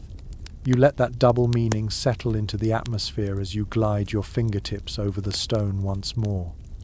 You place the pot back down and step to the center of the room. Here you inhale slowly, trying to feel the air as the king once did. At night, he would have sensed these cold threads moving around him, often without seeing their source. He depended on his attendants, his architecture, and his belongings to hold the cold at bay. But drafts remained persistent companions. They shaped the rhythm of the night. Sometimes they woke him. Sometimes they made him pull the blankets tighter. To stand nearest the warmth of his private chamber was a privilege, not a basic task. Proximity meant significance. You walk further toward a narrow alcove, letting your hands skim the cold wall as you move. You picture a noble forced to wait there, away from the fire, perhaps due to a recent argument or political misstep. That person would feel the chill creeping into their bones as an unmistakable reminder of their diminished influence. Comfort was not distributed evenly. Temperature became a subtle language spoken through the placement of people within a space. Moving back toward the table where the warming tools remain, you pause beside the metal pan. You imagine a scenario hinted at in a late medieval anecdote. A trusted attendant tasked with warming the king's bedding might be replaced suddenly after falling out of favor. A new servant would take the position, not for competence alone, but as a sign of rising status. Even small responsibilities carried weight, because serving the king's warmth was itself an honor. You lift the handle of the warming pan for a moment and think of how such tasks were performed under watchful eyes. A servant who handled the pan well demonstrated both skill and devotion. A mishap, however, could risk a king's comfort, which in turn could jeopardize that servant's standing. The simple act of warming a bed thus carried political undercurrents. You set the pan back down gently, aware of its historical significance beyond mere heat. You step once more toward the center of the room, drawing your cloak tighter as a faint draft brushes past. In the medieval imagination, warmth was also tied to generosity. Kings who provided heated chambers during winter gatherings displayed benevolence and abundance. Those who forced their subjects to shiver in poorly heated halls risked appearing indifferent or stingy. Accounts of winter feasts often describe courtiers praising the warmth as much as the food, noting how rare and luxurious it felt to dine comfortably during bitter weather. Yet warmth could also be withheld deliberately. A few diplomatic diaries mention visiting envoys being offered colder rooms when negotiations soured, a quiet gesture meant to unsettle them, to remind them of their dependence on royal hospitality. You picture an ambassador lying awake at night, teeth chattering, wondering whether the chill was accidental or deliberate. In a world without central heating, such gestures carried emotional weight. You turn toward the curtains of the king's bed. Their thick folds represent the ultimate expression of selective warmth. Only one person slept inside that carefully curated cocoon, while others endured the drafts outside. That contrast reinforced the hierarchy of the room. The king's body heat, protected and amplified by layers of cloth and the labor of attendants, symbolized his elevated place in the world. Those who served him, though essential to maintaining that heat, remained outside its circle. You rest your hand on the curtain and let it sway slightly. A soft rustle answers. That sound alone could have carried meaning during the night. If attendants heard the curtains move, they would be ready to assist, proving their loyalty through quick action and enduring cold. A king who pulled his curtains aside could see, even in the dim glow of embers, how his closest servants stood ready. In that moment, warmth, loyalty and hierarchy converged into a single silent tableau. You take one slow step back and let the draft settle against your skin again. The subtle politics of temperature shaped not only the king's surroundings, but also the relationships within his court. Warmth could reward, cold could rebuke, and every winter night reflected this delicate balance without a word being spoken. Yet even in the midst of this social dance, the king's own nightly rituals continued. He had tasks to perform before sleep, routines shaped by necessity, habit, and the persistent chill of winter. You turn your gaze toward the low cabinet holding chamber implements, and feel the narrative pulling you toward the king's private bedtime practices. You walk toward the low cabinet near the bed, its wooden surface darkened by age and countless winters. As your fingers skim its edge, you sense the weight of routine that once lived here. A king's bedtime was not simply lying down and drifting into sleep. It was a carefully managed sequence of small tasks, each shaped by the cold, by tradition, and by the quiet need to maintain safety and dignity in the long hours of the night. You open the cabinet gently. The hinges give a soft groan, releasing the faint scent of old oil and herbs. Inside rests a collection of objects that tell the story of midnight rituals. At first you see a chamber pot made of glazed ceramic. Its rim is slightly worn, its shape rounded and practical. You lift it with both hands, feeling the cool weight settle against your palms. Even kings needed relief during the night, and wandering through icy hallways to reach a latrine was unthinkable in the depths of winter. This pot was a necessity, always placed close to the bed and emptied at dawn by trusted attendants. You set the pot down carefully and imagine the king waking in the quiet darkness, the air frigid enough to sting his skin, the chamber still except for the soft crackling of dying embers. He would push aside the bed curtains just enough to reach for the pot. The cold that rushed in through the opening would make him move quickly, eager to return to the warm sanctuary of blankets and furs. Period accounts sometimes mention how such nighttime moments were accompanied by a servant shifting discreetly nearby, ready to assist without intruding. The balance between privacy and service was delicate, especially in winter. You reach further inside the cabinet and discover a small candle holder made of bronze. It is fitted with a finger loop and a drip pan, practical in design. You lift it, and the metal feels icy as it touches your skin. Candles were the king's guide in the middle of the night.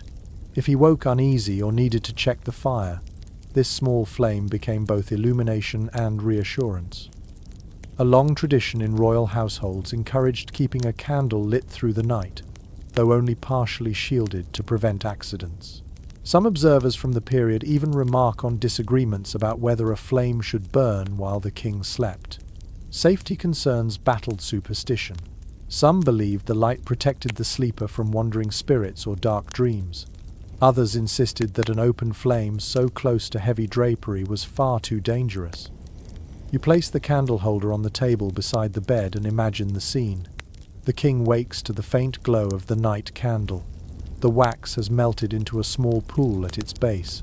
Shadows dance along the walls. He listens for sounds outside the chamber. Perhaps a distant howl of wind. Perhaps the muted steps of a guard changing position. Perhaps nothing at all but the soft whisper of cold pressing against the stone. That moment of stillness reveals how fragile warmth truly was in a castle. You inhale slowly, feeling the heaviness of that silence settle around you. Next, you lift a small pouch filled with dried herbs. Its drawstring is frayed, but the faint fragrance still rises when you squeeze the cloth. These herbs were steeped in warm wine or water and offered to the king before sleep. A calming drink eased the chill in his chest and helped quiet an anxious mind. One recorded observation from a royal physician describes brewing a concoction of warmed honey, wine, and ground herbs to steady the king's breathing during bitter winter nights.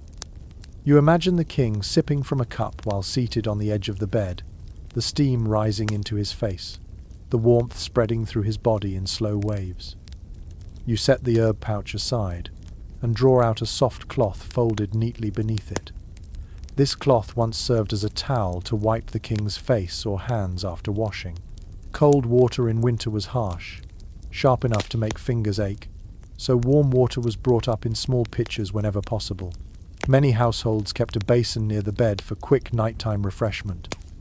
You run your fingers along the fabric and imagine the king dipping his hands into the warmed water, sighing quietly as the heat soothed his stiff joints. Your gaze shifts toward the fireplace where only faint traces of ash remain. You imagine the king just before lying down for the night, stepping toward the hearth, stretching his hands toward the glow, and feeling the fire's last breath of warmth against his face. A courtier's diary from centuries ago describes this moment as almost ceremonial, a final gathering of heat to carry into the heavy blankets. Afterward, attendants would bank the fire, pushing embers together to keep them smouldering through the night. The glow provided comfort and a sense of vigilance, though sometimes the room smelled sharply of dying flame. As you walk back to the bed, you lift the corner of the curtain and slip into the enclosed space. The air feels denser here, more private. You sit on the edge of the mattress and picture the king settling himself into this confined warmth. He would adjust his pillows, pull the blankets close, and tuck his feet near whichever warming device had been placed for him. Before closing the curtains fully, he might glance toward the darkened corners of the room to ensure the guards were present, their silhouettes faint but steady. You imagine one last task the king often performed. He listened, for sounds of the castle settling, for gusts of wind striking the shutters, for the drip of melting snow somewhere deep in the roof beams, for footsteps belonging to guards patrolling the corridors, sound-shaped medieval nights as much as cold did. It reassured, it warned, it kept the king attuned to the living presence of his household. A note from a chronicler describes a king who claimed he slept better when he heard whispered movement outside his bed curtains because it reminded him that he was protected.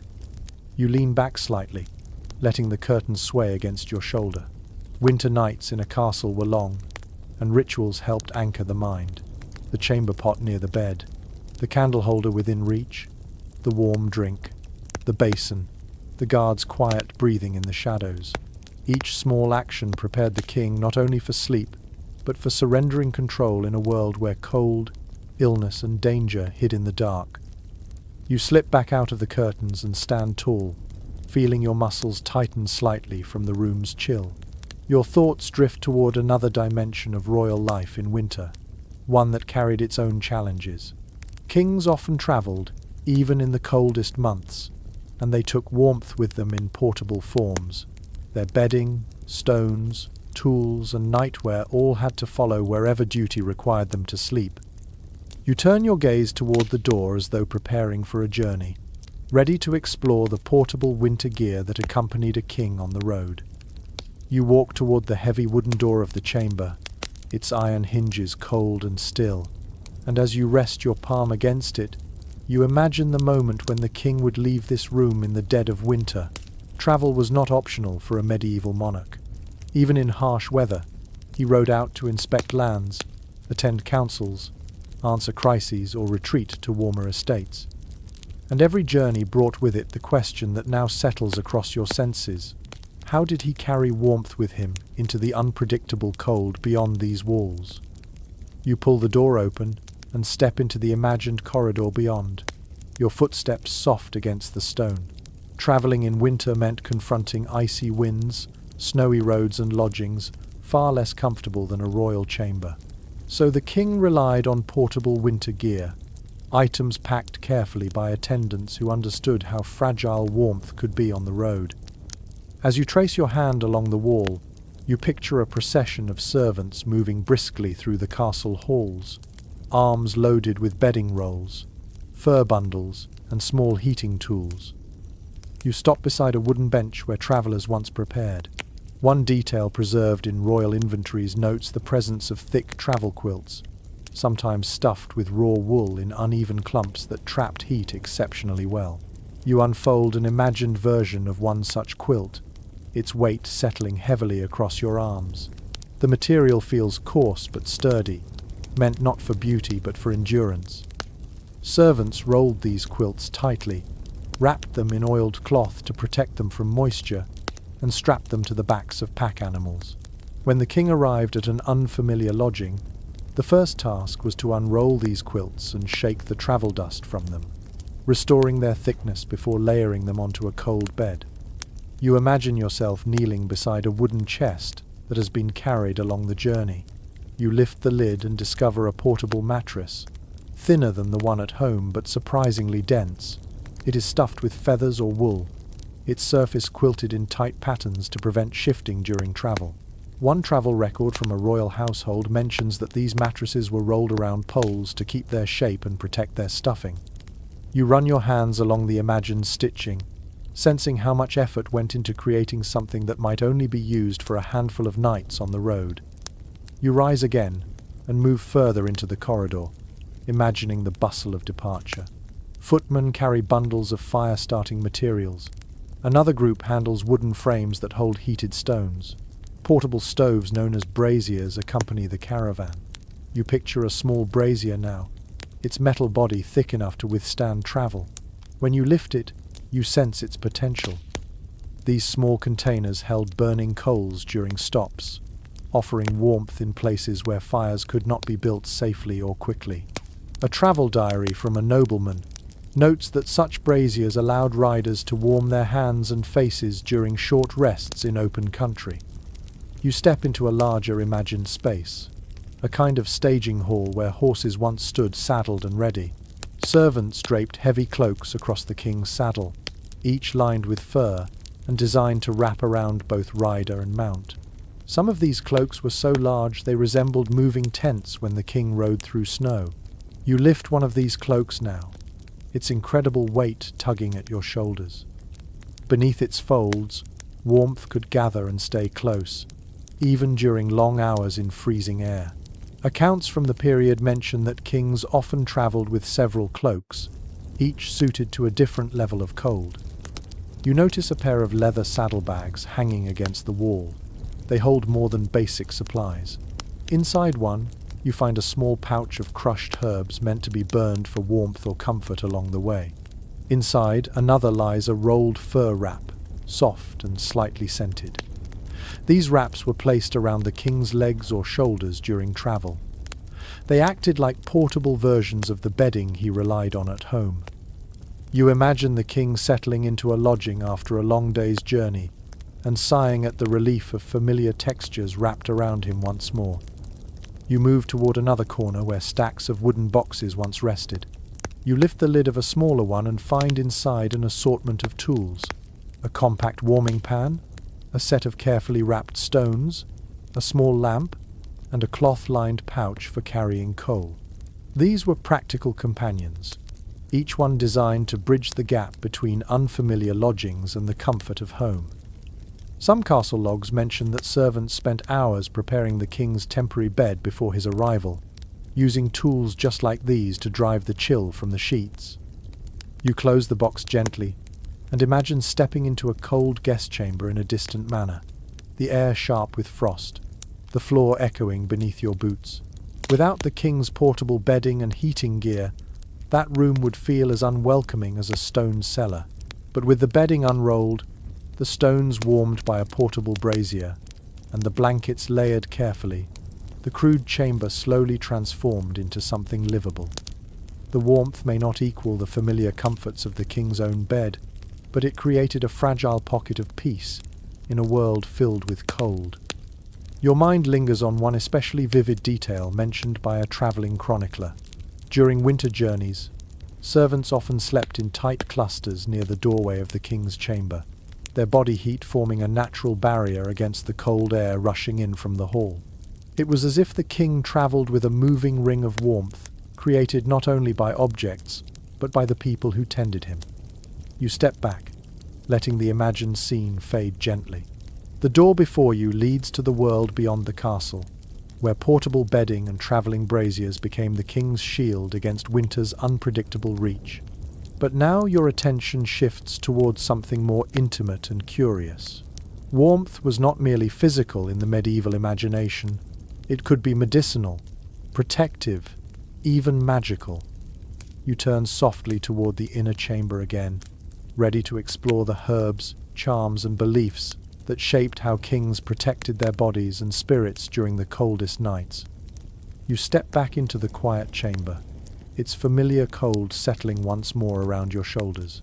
As your gaze drifts across the space, you begin to sense something subtler woven into these winter nights. The king did not rely solely on fire, blankets, or stones to stay warm. Medieval people believed that warmth touched the body in deeper ways, connected not only to health but to fortune, protection, and even the unseen world. Inside this chamber, winter comfort lived in the overlap between medicine, superstition, and gentle ritual. You move toward a narrow wooden table positioned near the bed. On its surface lie small pouches, wooden boxes, and a handful of dried herbs scattered like forgotten fragments of a winter routine. You pick up one pouch first. It crackles softly between your fingers. Inside you find crushed rosemary, mint, and fennel. These herbs were not chosen for flavor alone. Medieval physicians believed certain plants encouraged circulation, eased shivering, or prevented the buildup of harmful cold humors in the body. You lift the pouch to your nose. Even now, a faint whisper of their scent remains, sharp and comforting. You set the pouch down and reach for a small wooden bowl beside it. Within the bowl rests a mixture of dried ginger slices and cinnamon bark. A physician's record from the period describes how spiced wine or warm tonic was prepared for the king before bed, believed to heat the blood from within. You imagine the king sitting at the edge of his bed, hands wrapped around a steaming cup, feeling the warmth travel slowly from throat to chest. Whether the drink truly improved his body temperature or simply soothed his spirit scarcely mattered. The ritual itself provided relief in the coldest hours. Your fingers brush the edge of another container, this one carved with swirling patterns. When you lift its lid, you find a bundle of small charms, a carved bone token, a smooth bead of amber, and a strip of parchment inscribed with faded lines. Some medieval kings embraced charms openly, while others kept them tucked away with quiet practicality. The belief that certain objects repelled the harm brought by cold nights was common. Amber, for example, was thought to retain warmth and guard against illness. A curious mention in a royal attendant's notes describes heating an amber bead briefly by the fire before placing it inside the king's nightcap, as though the stone's warmth could travel into his dreams. You tuck the charm back into its box and draw out a folded piece of cloth. When you unfold it, you find dried lavender tied into the shape of a tiny bundle. Lavender symbolized calm, and its fragrance was believed to ease restless spirits. Medieval sleepers often kept such bundles beneath their pillows. You hold it close, imagining the soft aroma filling the enclosed bed, blending with smoke and wool, helping the king drift toward sleep. You walk toward a small stand where several flasks once sat. These flasks held warming balms. You lift one now, feeling the cool smoothness of its clay. Inside would have been a mixture of animal fat and warming herbs like mustard seed or sage. These salves were rubbed onto the feet, chest, or hands before bed to encourage heat. A physician of the era wrote that warming the chest helped preserve breath during winter. You picture the king allowing a trusted attendant to apply the balm, its oily scent rising as it warmed beneath his skin. Setting the flask down, you move toward a dim corner of the chamber where shadows deepen. In this quieter space, superstitions once thrived. Some kings asked for protective symbols to be drawn near the bed during severe storms. A faint trace of chalk on a stone might mark where a charm was once placed to ward off harmful night winds. Stories passed quietly between servants suggested that certain breezes carried illness or ill fortune, especially during deep winter. Whether or not the king fully believed such ideas, he tolerated these rituals because they brought comfort to those who served him. You rest your hand against the stone and close your eyes. Imagine a winter night when the cold outside roars against the castle walls. The fire crackles only faintly. The bed curtains sway just enough to remind the king that drafts are searching for weaknesses. In such a moment, the presence of charms, herbs, and medicinal balms provided psychological warmth as powerful as physical heat. A king needed not only protection for his body, but also reassurance for his spirit. You open your eyes and turn back toward the table. A handful of dried juniper berries lies beside a cracked mortar.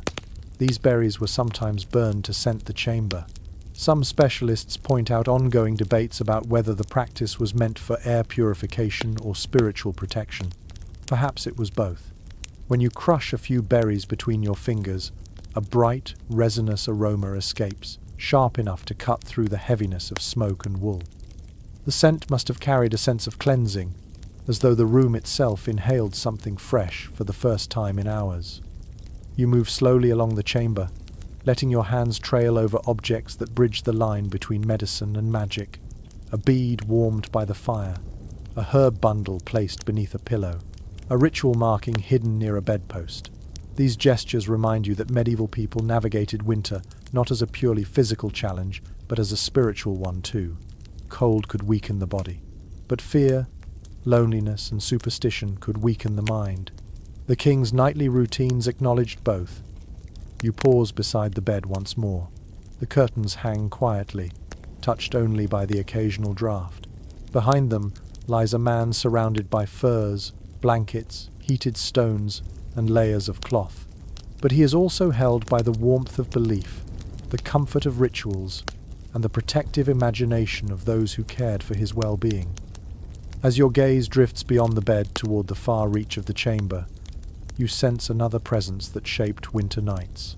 Not human, not herbal, not symbolic. Something living, warm, and often quietly loyal. You begin to walk toward the space where animals sometimes lay curled in the shadows, waiting to lend their simple heat to the king's long winter rest. You walk toward the dimmest corner of the chamber, where the air feels untouched and quiet, as though something once breathed softly here during long winter nights. Medieval kings, despite their wealth, were not above accepting help from the simplest source of warmth: animals. In a world where stone walls held cold like a memory, the heat of a living creature could make the difference between shivering through the night and drifting into steady sleep. You pause in the quiet, imagining a soft rustle of fur, a faint exhale, a gentle shift of weight on the floor. You lower yourself onto a thick rug and slide your hand across its fibers. The space here would have been perfect for a royal dog, curled tightly into a warm spiral. Many accounts from the period mention companion animals lingering near their masters during winter. Hunting dogs were especially favored, not only for their loyalty, but for their natural warmth.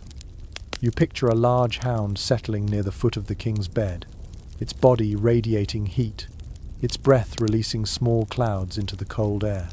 The presence of such a creature offered more than physical comfort. It brought a sense of companionship, a reminder that warmth could be alive and responsive. You imagine the way the dog might shift during the night, stretching one leg, sighing contentedly as the fire crackled low. Some nobles allowed smaller dogs to sleep directly on the bed. Their fur, their movement, and their curled bodies added gentle pockets of warmth beneath blankets. A traveller's diary even describes a king who kept a tiny lapdog within his bed curtains during the coldest weeks, believing the animal's warmth eased his stiff joints.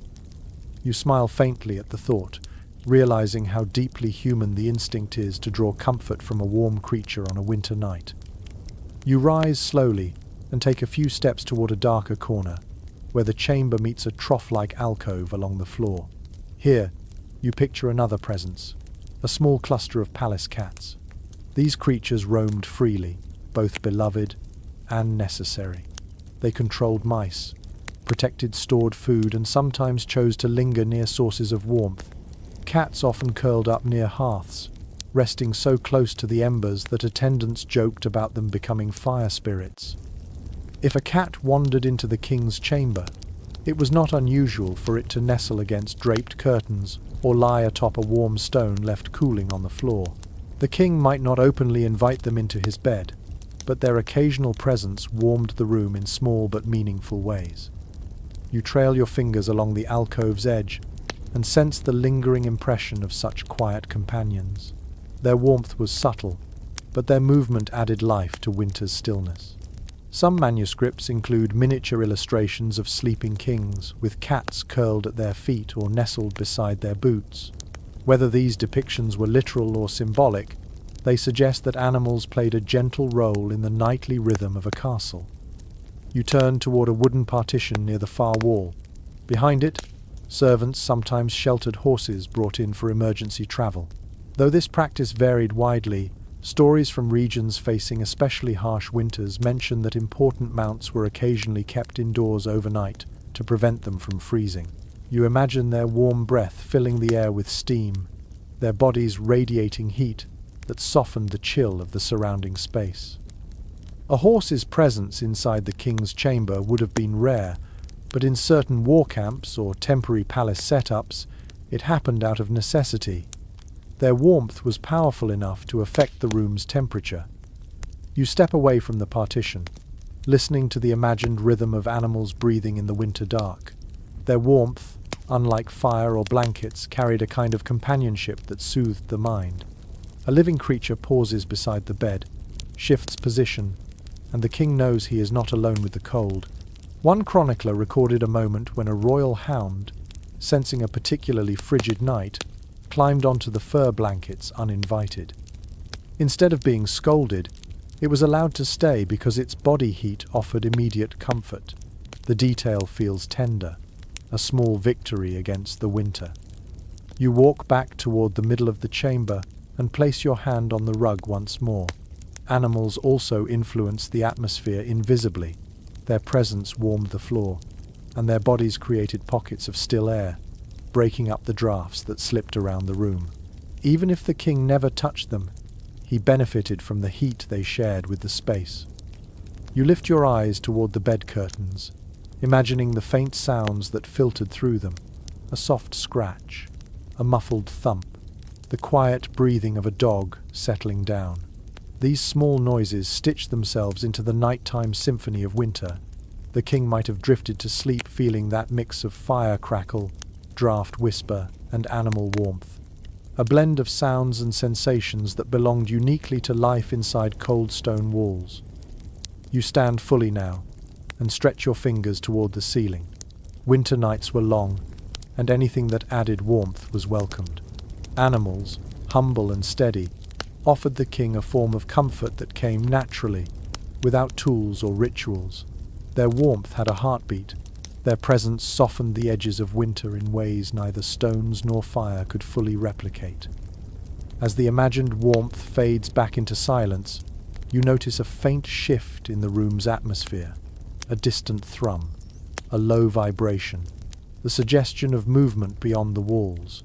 Winter storms, fierce and persistent, often shaped the king's sleep just as much as the warmth at his bedside. Their presence entered the chamber whether welcome or not. You turn your gaze toward the shuttered window, ready to step into the world of winter storms, and the uneasy calm they imposed upon the king's nights. You step toward the shuttered window, the faintest tremor of cold brushing against your cheek, as if carried by a memory of storms long past. Winter in a medieval castle was never quiet for long.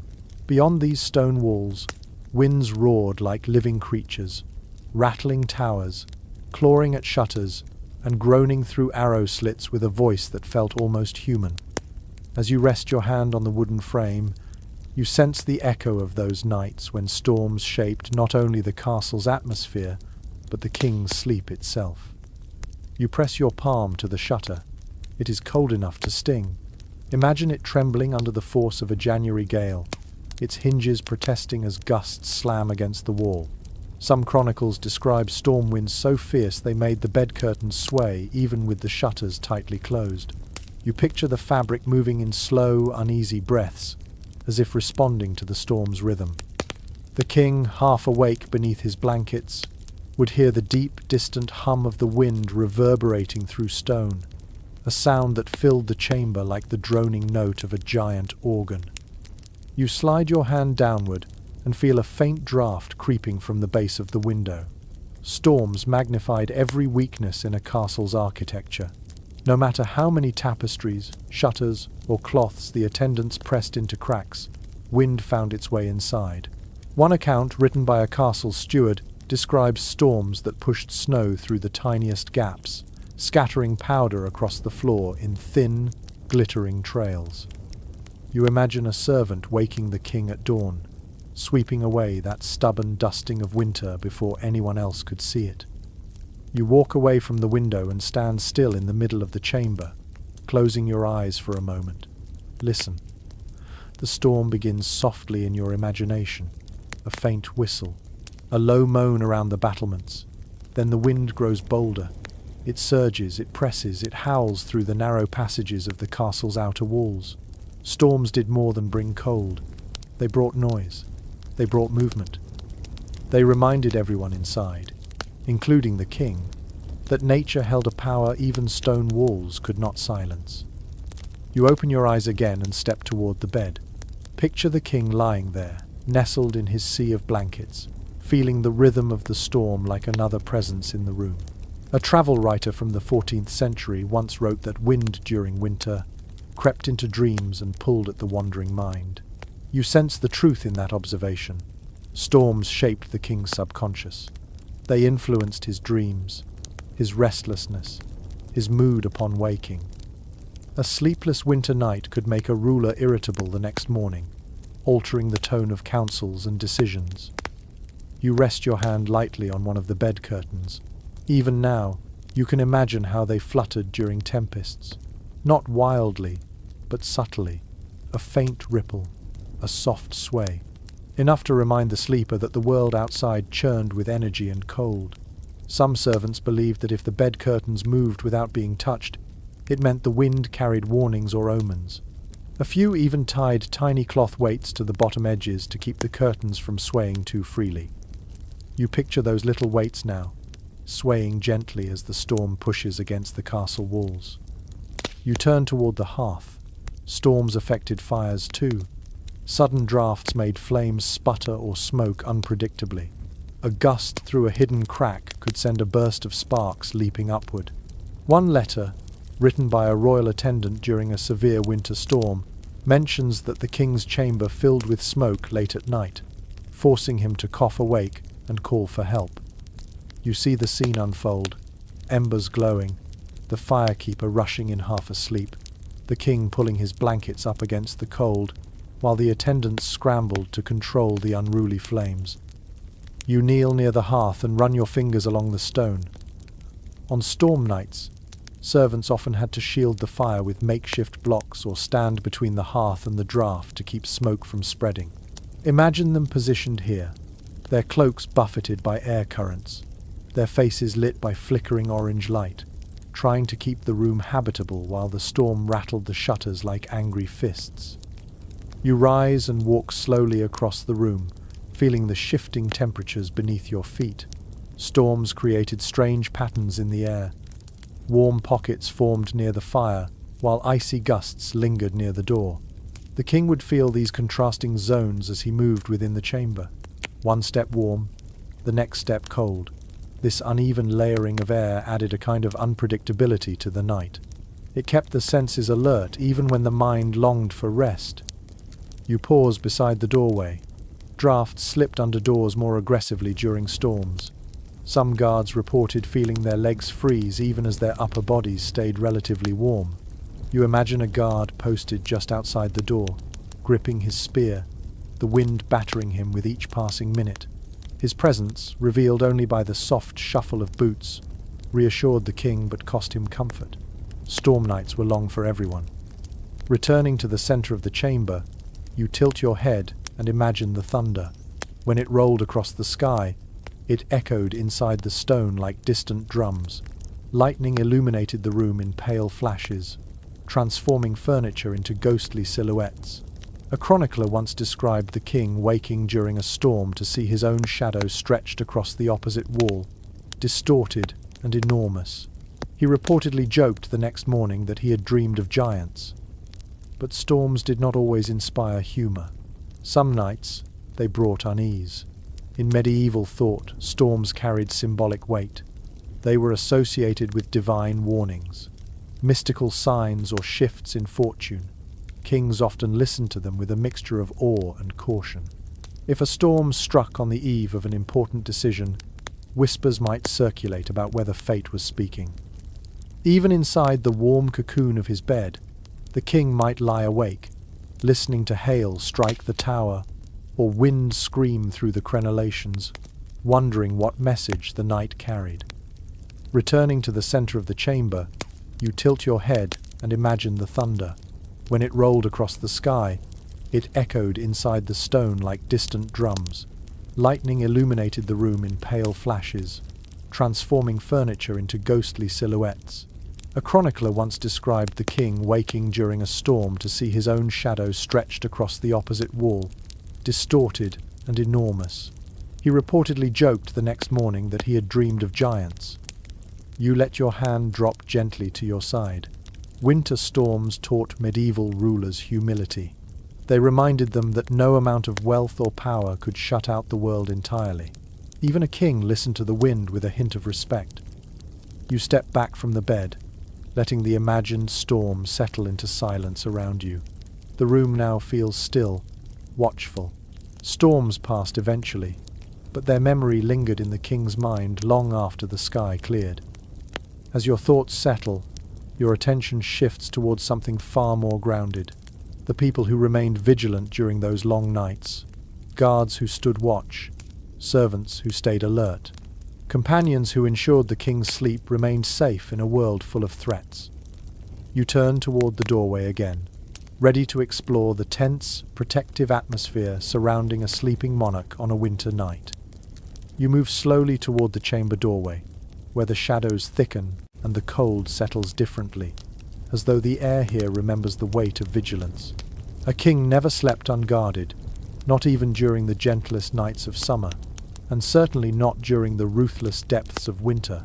The cold was harsh, yes, but danger was harsher. Beyond these curtains, beyond the circle of warmth around the bed, an entire world of watchfulness unfolded every night. You pause near the heavy door, resting your palm against the grain. It feels rigid, biting with chill, the way old wood stiffens when winter presses against it. Imagine this door closed firmly at night, its latch secured, its edges lined with rolled cloth to block the draft. But even in this sealed state, you sense the presence of the people who once stood just beyond it. Guards, attendants, watchmen, their duty never slept. You step back and picture a guard positioned here, wrapped in a layered cloak, gripping his spear with hands numbed by cold. His breath would rise in quiet white puffs each time he exhaled. He would shift his weight occasionally, perhaps rolling his shoulders to keep from stiffening. A guard's responsibility was absolute. Listen for the slightest sound, watch for any movement in the corridor, and protect the king even if his own teeth chattered. A record kept by a royal marshal explains that guard rotations sped up during winter because the cold weakened alertness. No one could endure hours in near-freezing corridors without relief.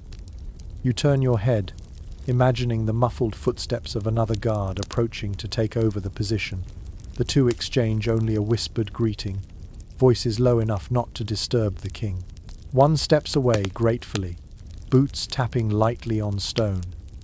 The other slides into place with a hand brushing the wall, grounding himself in the cold, the dark, and the weight of responsibility. Moving deeper into the chamber again, you glance toward a small bench where an attendant might have sat inside the room itself, just far enough from the bed to maintain decorum, yet close enough to respond instantly. His presence was a quiet anchor against the uncertainties of the night. If the king stirred, coughed, or called in the darkness, this attendant would rise immediately. A surviving letter from a court servant describes how he learned to read the king's breathing, knowing whether to remain still or approach with quiet steps. You approach that imagined bench now and rest your hand along its edge. The wood feels cold, but you picture the warmth of a person sitting there, boots tucked beneath him, cloak wrapped tightly, fingers interlaced for warmth. He listens not only for the king but for any sign of trouble. Unfamiliar footsteps outside, a latch shifting, or the distant clatter of armor echoing up the stairway. Even the crack of firewood collapsing in the hearth could make him glance upward, trained to distinguish harmless sounds from those that demanded action. You walk toward the center of the room, letting your gaze drift to the fire's remains. A dying fire was both an inconvenience and a risk. Too little flame, and the room grew dangerously cold. Too much flame, and sparks threatened the bed curtains. Guards and attendants monitoring the fire stood watch with caution, ready to bank embers or adjust logs with controlled precision. One detailed account from a castle's winter logbook describes the process of banking the fire as a nightly ritual of judgment, because the wrong choice could either fill the room with smoke or allow the temperature to plummet. You kneel for a moment near the hearth, imagining the attendant warming his chilled fingers briefly before stepping back into position. He would not linger. Guards did not have the luxury of comfort. The cold was part of their duty, a constant test of endurance. Their bodies stood between the king and the dangers of the night. You stand again, letting your feet carry you slowly toward the bed curtains. You do not open them, but you rest your fingertips gently on their edge. Imagine the king inside, drifting somewhere between sleep and awareness, trusting implicitly that the people outside these curtains remain vigilant. That trust was heavy, It rested on loyalty, fear, reward, and a lifetime of training. A disloyal guard could end a kingdom in a heartbeat. A faithful one became an invisible guardian, enduring the cold without complaint. In some courts, the king's personal guard slept in an adjoining chamber with the door open, allowing them to rush in if needed. Other times, guards were stationed along the staircase leading up to the royal floor, spaced at intervals, each responsible for a section.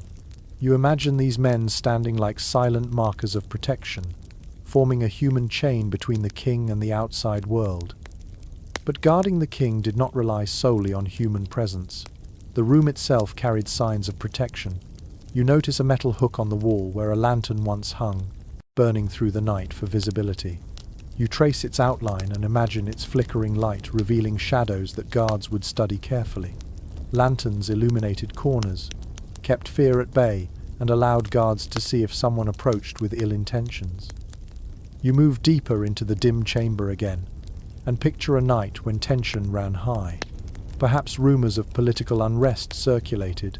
Perhaps the king had angered a rival. On such nights, guards stood with taut attention, listening so intently that even the falling ashes from a log sounded suspicious. Their nervous energy filled the room, blending with the stormy cold or the still silence beyond the walls.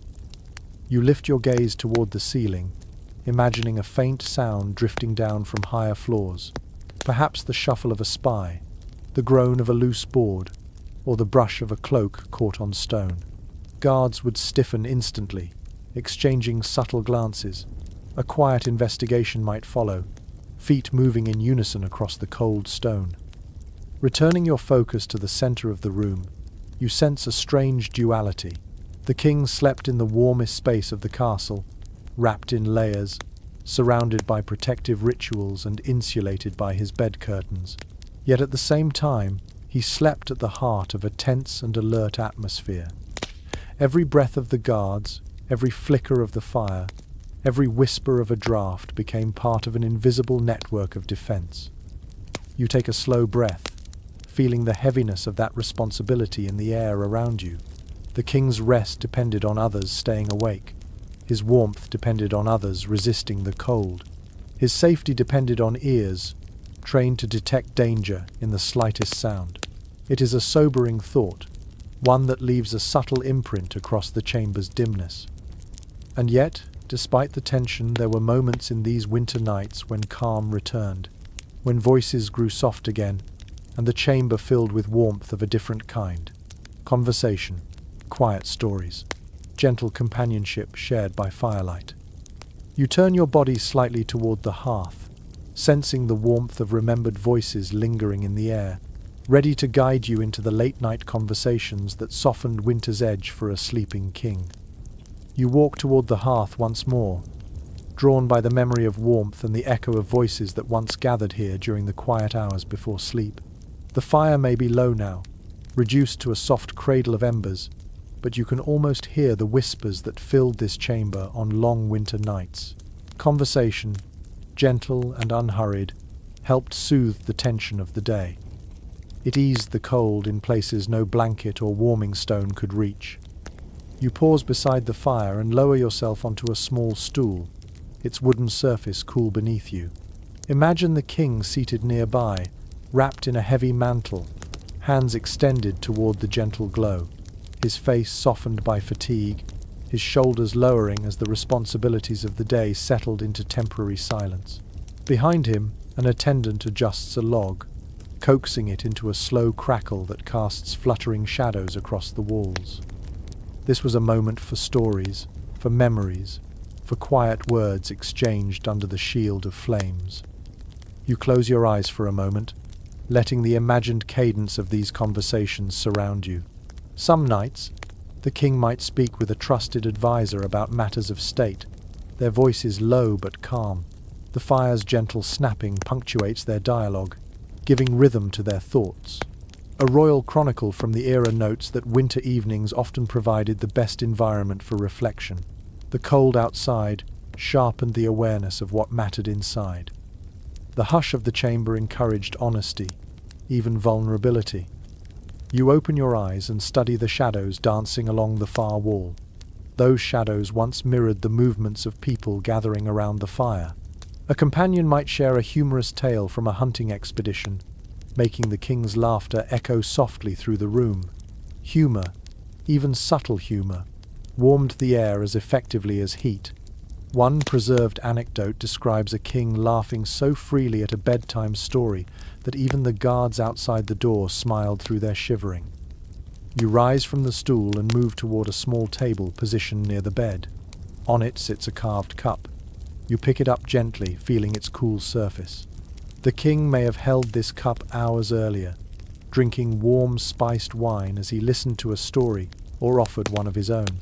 Drinks eased tongues and softened the barrier between ruler and companion. Some attendants recorded how these quiet conversations revealed a more human side of the monarch, glimpses rarely seen during formal daylight hours. Setting the cup down, you turn toward a cushioned chair situated slightly away from the bed. It seems perfectly placed for someone invited to linger but not intrude. You touch the fabric and imagine a trusted confidant sitting there, speaking softly about distant lands or childhood memories. These stories were not political. They were personal, warm and grounding. On winter nights, when the outside world felt brittle with frost, such recollections created an inner warmth that touched even the most guarded hearts. You take a few steps toward the window, listening for the imagined roar of a storm beyond. When winds raged against the castle walls, the king and his companions sometimes spoke of old battles or ancient legends. The relationship between weather and storytelling runs deep. A storm makes every tale feel larger, every memory more vivid. One courtier wrote that winter storms pulled stories from the tongue the way heat draws scent from herbs, suggesting that the fiercer the wind outside, the deeper the stories became. You turn back toward the fire. Its glow gives the room a golden texture, softening the sharpness of stone. You imagine the king leaning back, eyes heavy, listening to a servant's gentle singing. Songs accompanied many winter nights. Lullabies, hymns, or old folk tunes wrapped the room in sound as warm as the blankets that awaited him. Even kings needed comfort. Music reached the places that warmth alone could not. As you walk slowly along the chamber's perimeter, your fingers trailing over the tapestries, you sense the stillness that came after these conversations. When the stories ended and the laughter faded, a hush settled across the room. The king might offer a final word to his attendants, a quiet goodnight or a thoughtful remark. Then the curtains closed around him. The warm glow of companionship gave way to the solitary intimacy of sleep. But those moments of shared conversation lingered even after the fire died down. They shaped the tone of the king's dreams, influenced his sense of peace, and strengthened the trust between him and the people who shared his long winter evenings. Words spoken beside the fire became part of the chamber's very air, settling into its stones like the fading scent of herbs. You pause in the center of the room and take a slow breath. The chamber feels fuller now, as though the faint, imagined voices of past winter nights still ripple in the air. These conversations added warmth that no fire could provide. They softened the edges of worry and made the castle feel less like a fortress of stone and more like a place of human connection. But warmth in a medieval castle was never guaranteed. No matter how carefully the king was tended, how many blankets were piled upon him, or how lively the stories at the hearth became, there were nights when the cold overwhelmed all efforts, nights when even kings felt winter's bite. You turn gently toward the far, darker side of the chamber, ready to step into the moments when warmth failed and winter won. You move toward the darkest reach of the chamber, where even the ghost of the fire's warmth cannot stretch. Here, the air grows sharper, almost metallic against your skin. This corner carries the memory of nights when every effort failed, when the cold pushed through layers of stone and fabric with a relentlessness that humbled even those wrapped in royal power. No amount of fur, no collection of warming stones, no attentive servant could always keep winter at bay. Sometimes, the cold won. You pause beside the window recess, running your fingertips along the deep groove cut into the wall. It feels colder than before, as if the stone itself stores the memory of the harshest winters. Imagine a night when the wind outside screamed without pause. Snow fell in thick sheeting waves, and the temperature plummeted with punishing speed. Even the king's best tapestries could not fully silence the draft. One surviving castle account mentions a winter so brutal that frost formed along the inside edges of window frames, sparkling faintly in the lamplight like cruel decorations. You picture an attendant touching that frost with the tip of a finger, then quickly pulling back, startled by the bite. You step nearer to the bed, feeling the uneven temperature of the room, a warm pocket near the hearth, a cold ribbon of air near the door, a strange stillness near the far wall. On the worst nights, these contrasting zones became more pronounced. Even within the enclosure of curtains, warmth sometimes thinned too quickly. A few historical letters describe kings waking with stiff fingers or feet, despite the mountain of blankets piled on them. One writer recalls the king joking that the only thing colder than the stone walls was his own nose upon waking. You move closer to the hearth. Even now you sense how a fire's struggle could shape an entire night. On mild evenings, logs burned evenly and softly, filling the room with a steady, soothing comfort. But in bitter cold, wood burned faster, split unpredictably, or hissed with moisture trapped deep inside. A small gust sneaking down the chimney might send a spray of sparks into the room or, worse, cause the flame to collapse entirely. A court steward's notes describe a particularly harsh winter evening when the king ordered extra firewood brought to the chamber every 2 hours.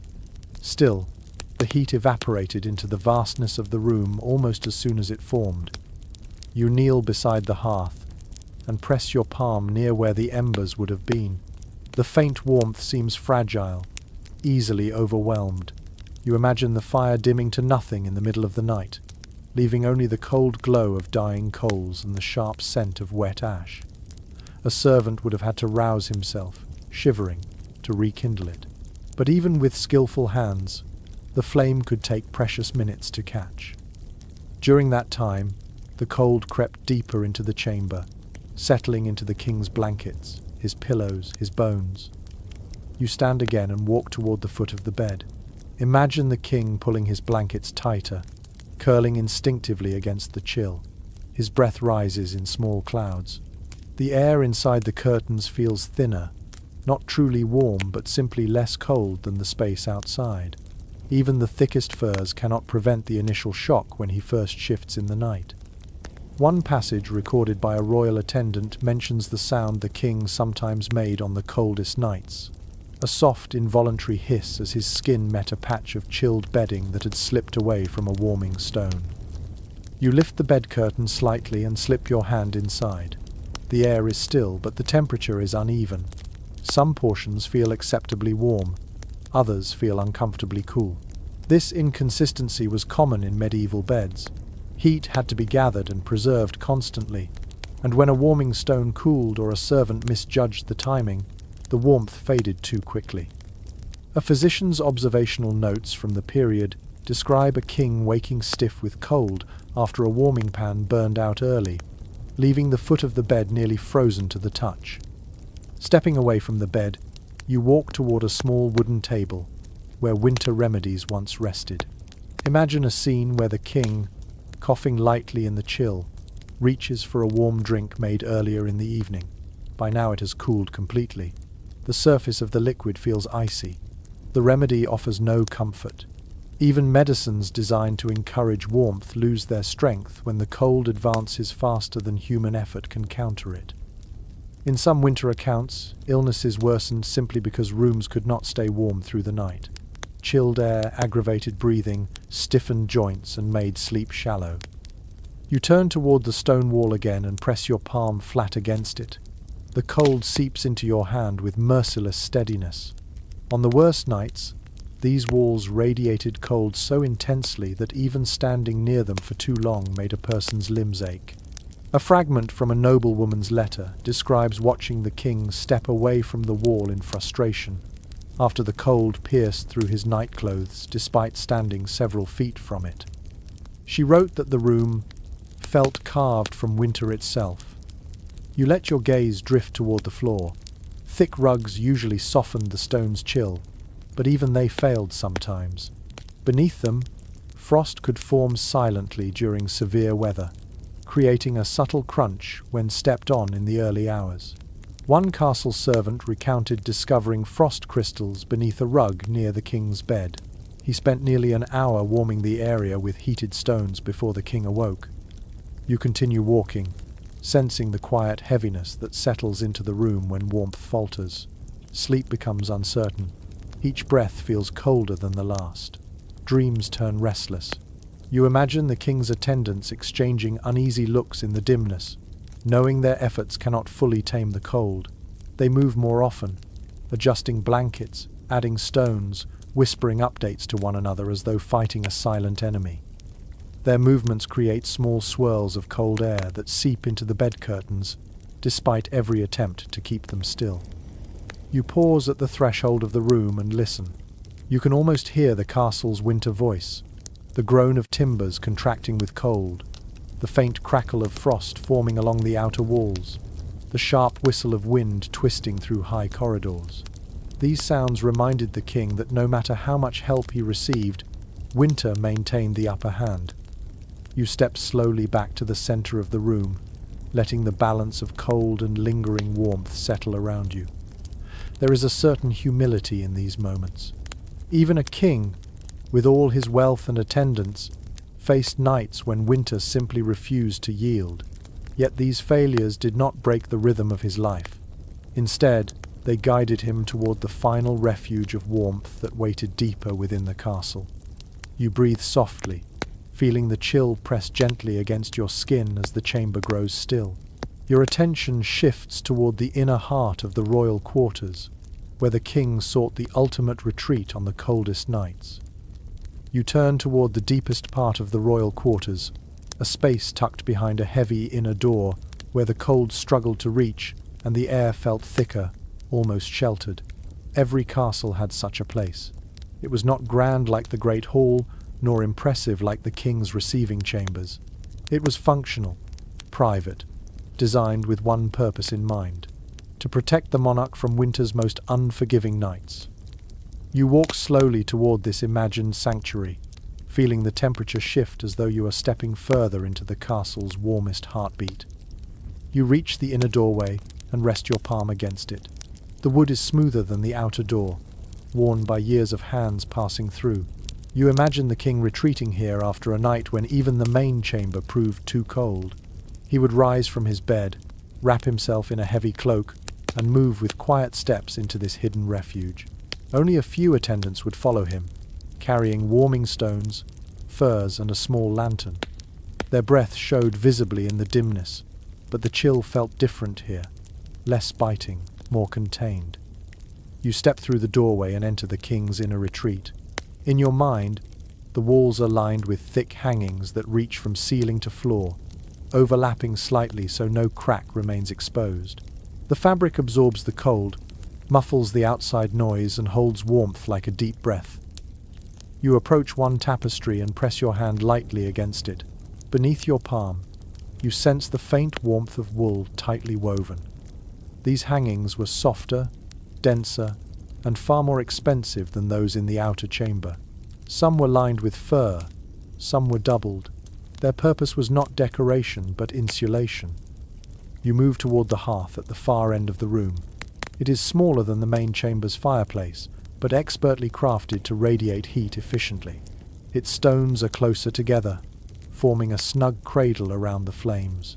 You kneel beside the hearth and imagine a fire burning low but steady, its warmth spreading evenly rather than shooting upward and disappearing into high ceilings.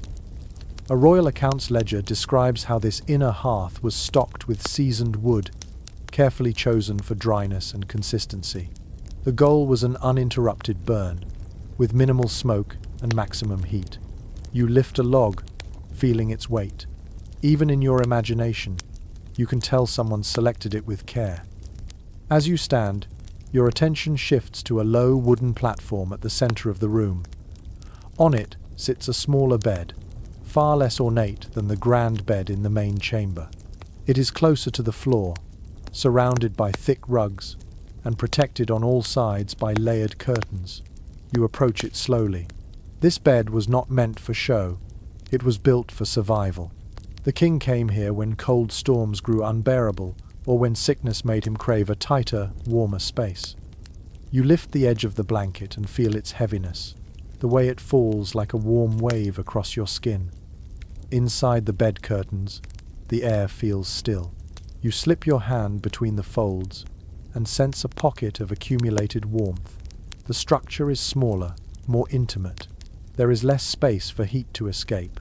The blankets are thicker here, the furs more luxurious, the pillows arranged to cradle the body.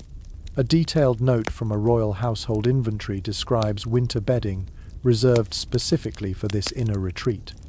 Furs from lynx, beaver or fox were preferred, prized for their ability to hold heat even when temperatures plunged sharply. You place a warming stone on the mattress. In your imagination, it has just been wrapped in fresh cloth, still radiating heat. The stone sinks slightly into the bedding, releasing a slow, comforting warmth that spreads across the blanket. This inner retreat relied heavily on such stones. Here, attendants rotated them more frequently, knowing this was where the king relied on consistent warmth during the harshest nights. You walk around the bed, noticing a set of shelves built into the wall. On them rest small objects meant to support the king through cold nights. A flask of warm drink, a jar of soothing balm, a wool-lined hood for sleeping, and a pair of soft gloves. These items offer both comfort and reassurance. The inner room was not simply warmer. It was quieter. It was protected. It was a place where the king could let down the stiffness of duty and surrender to rest. You step back and look around the room as though seeing it through the king's eyes. The flicker of the smaller hearth casts gentle light across the hangings. The air moves slowly, barely disturbed by drafts. Even the sound of the storm outside is softened into a distant hum. You imagine the king settling into the bed, pulling the blankets to his chin and exhaling deeply as the warmth envelops him. Here, he is not a ruler, not a commander, not the figure everyone depends on. Here, he is simply a man trying to sleep through winter. You walk toward a small wooden stool near the bed. An attendant would sit here briefly, making sure the king was comfortable, adjusting the blankets or placing another warming stone at his feet. When the attendant finally withdrew, the curtain's whisper marked the beginning of the king's most peaceful rest. Silence gathered around him like a cloak. The fire glowed steadier in this smaller space. His breathing slowed. The cold outside lost its sharpness. The castle's long night finally softened. You take one last slow breath, letting the image of the king resting in this deepest haven settle around you. This was the final refuge, the warmest place in the castle, the one spot winter could never entirely conquer. And as the king drifted into sleep, wrapped in layers of human effort and ancient architecture, the world outside faded into a distant dream. Now the chamber grows softer around you. The fire dims into a gentle glow, its light stretching lazily across the floor. You stand very still, letting the warmth from the imagined hearth rest quietly against your skin, fading slowly like the final notes of a lullaby. The stone walls no longer feel cold or harsh. They feel distant, softened by shadows, softened by time itself. You breathe in slowly. The air has grown heavier, not with chill but with calm. Every sound you once noticed seems to drift further away. The faint creak of wood, the low murmur of winter pressing at the shutters. Even your own footsteps feel distant now, softened under layers of warm, velvety quiet. You imagine the king already asleep in his smaller bed, his breathing deep and even. The curtains rest perfectly still. The fire hums softly. Nothing rushes here. Nothing demands. The night stretches long and gentle, asking nothing of you except to rest with it. You walk once more toward the center of the room, but your movements feel slower, smoother, almost suspended.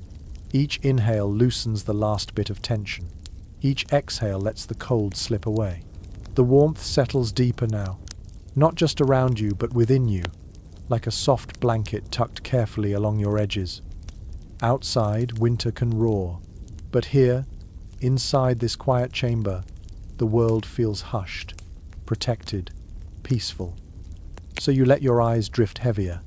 You let the fire's dim glow soften into darkness. You let the stone walls fade into warm shadows. And as the last of the night settles around you, you feel the same gentle safety that once helped a king fall asleep in the harshest winters. Good night.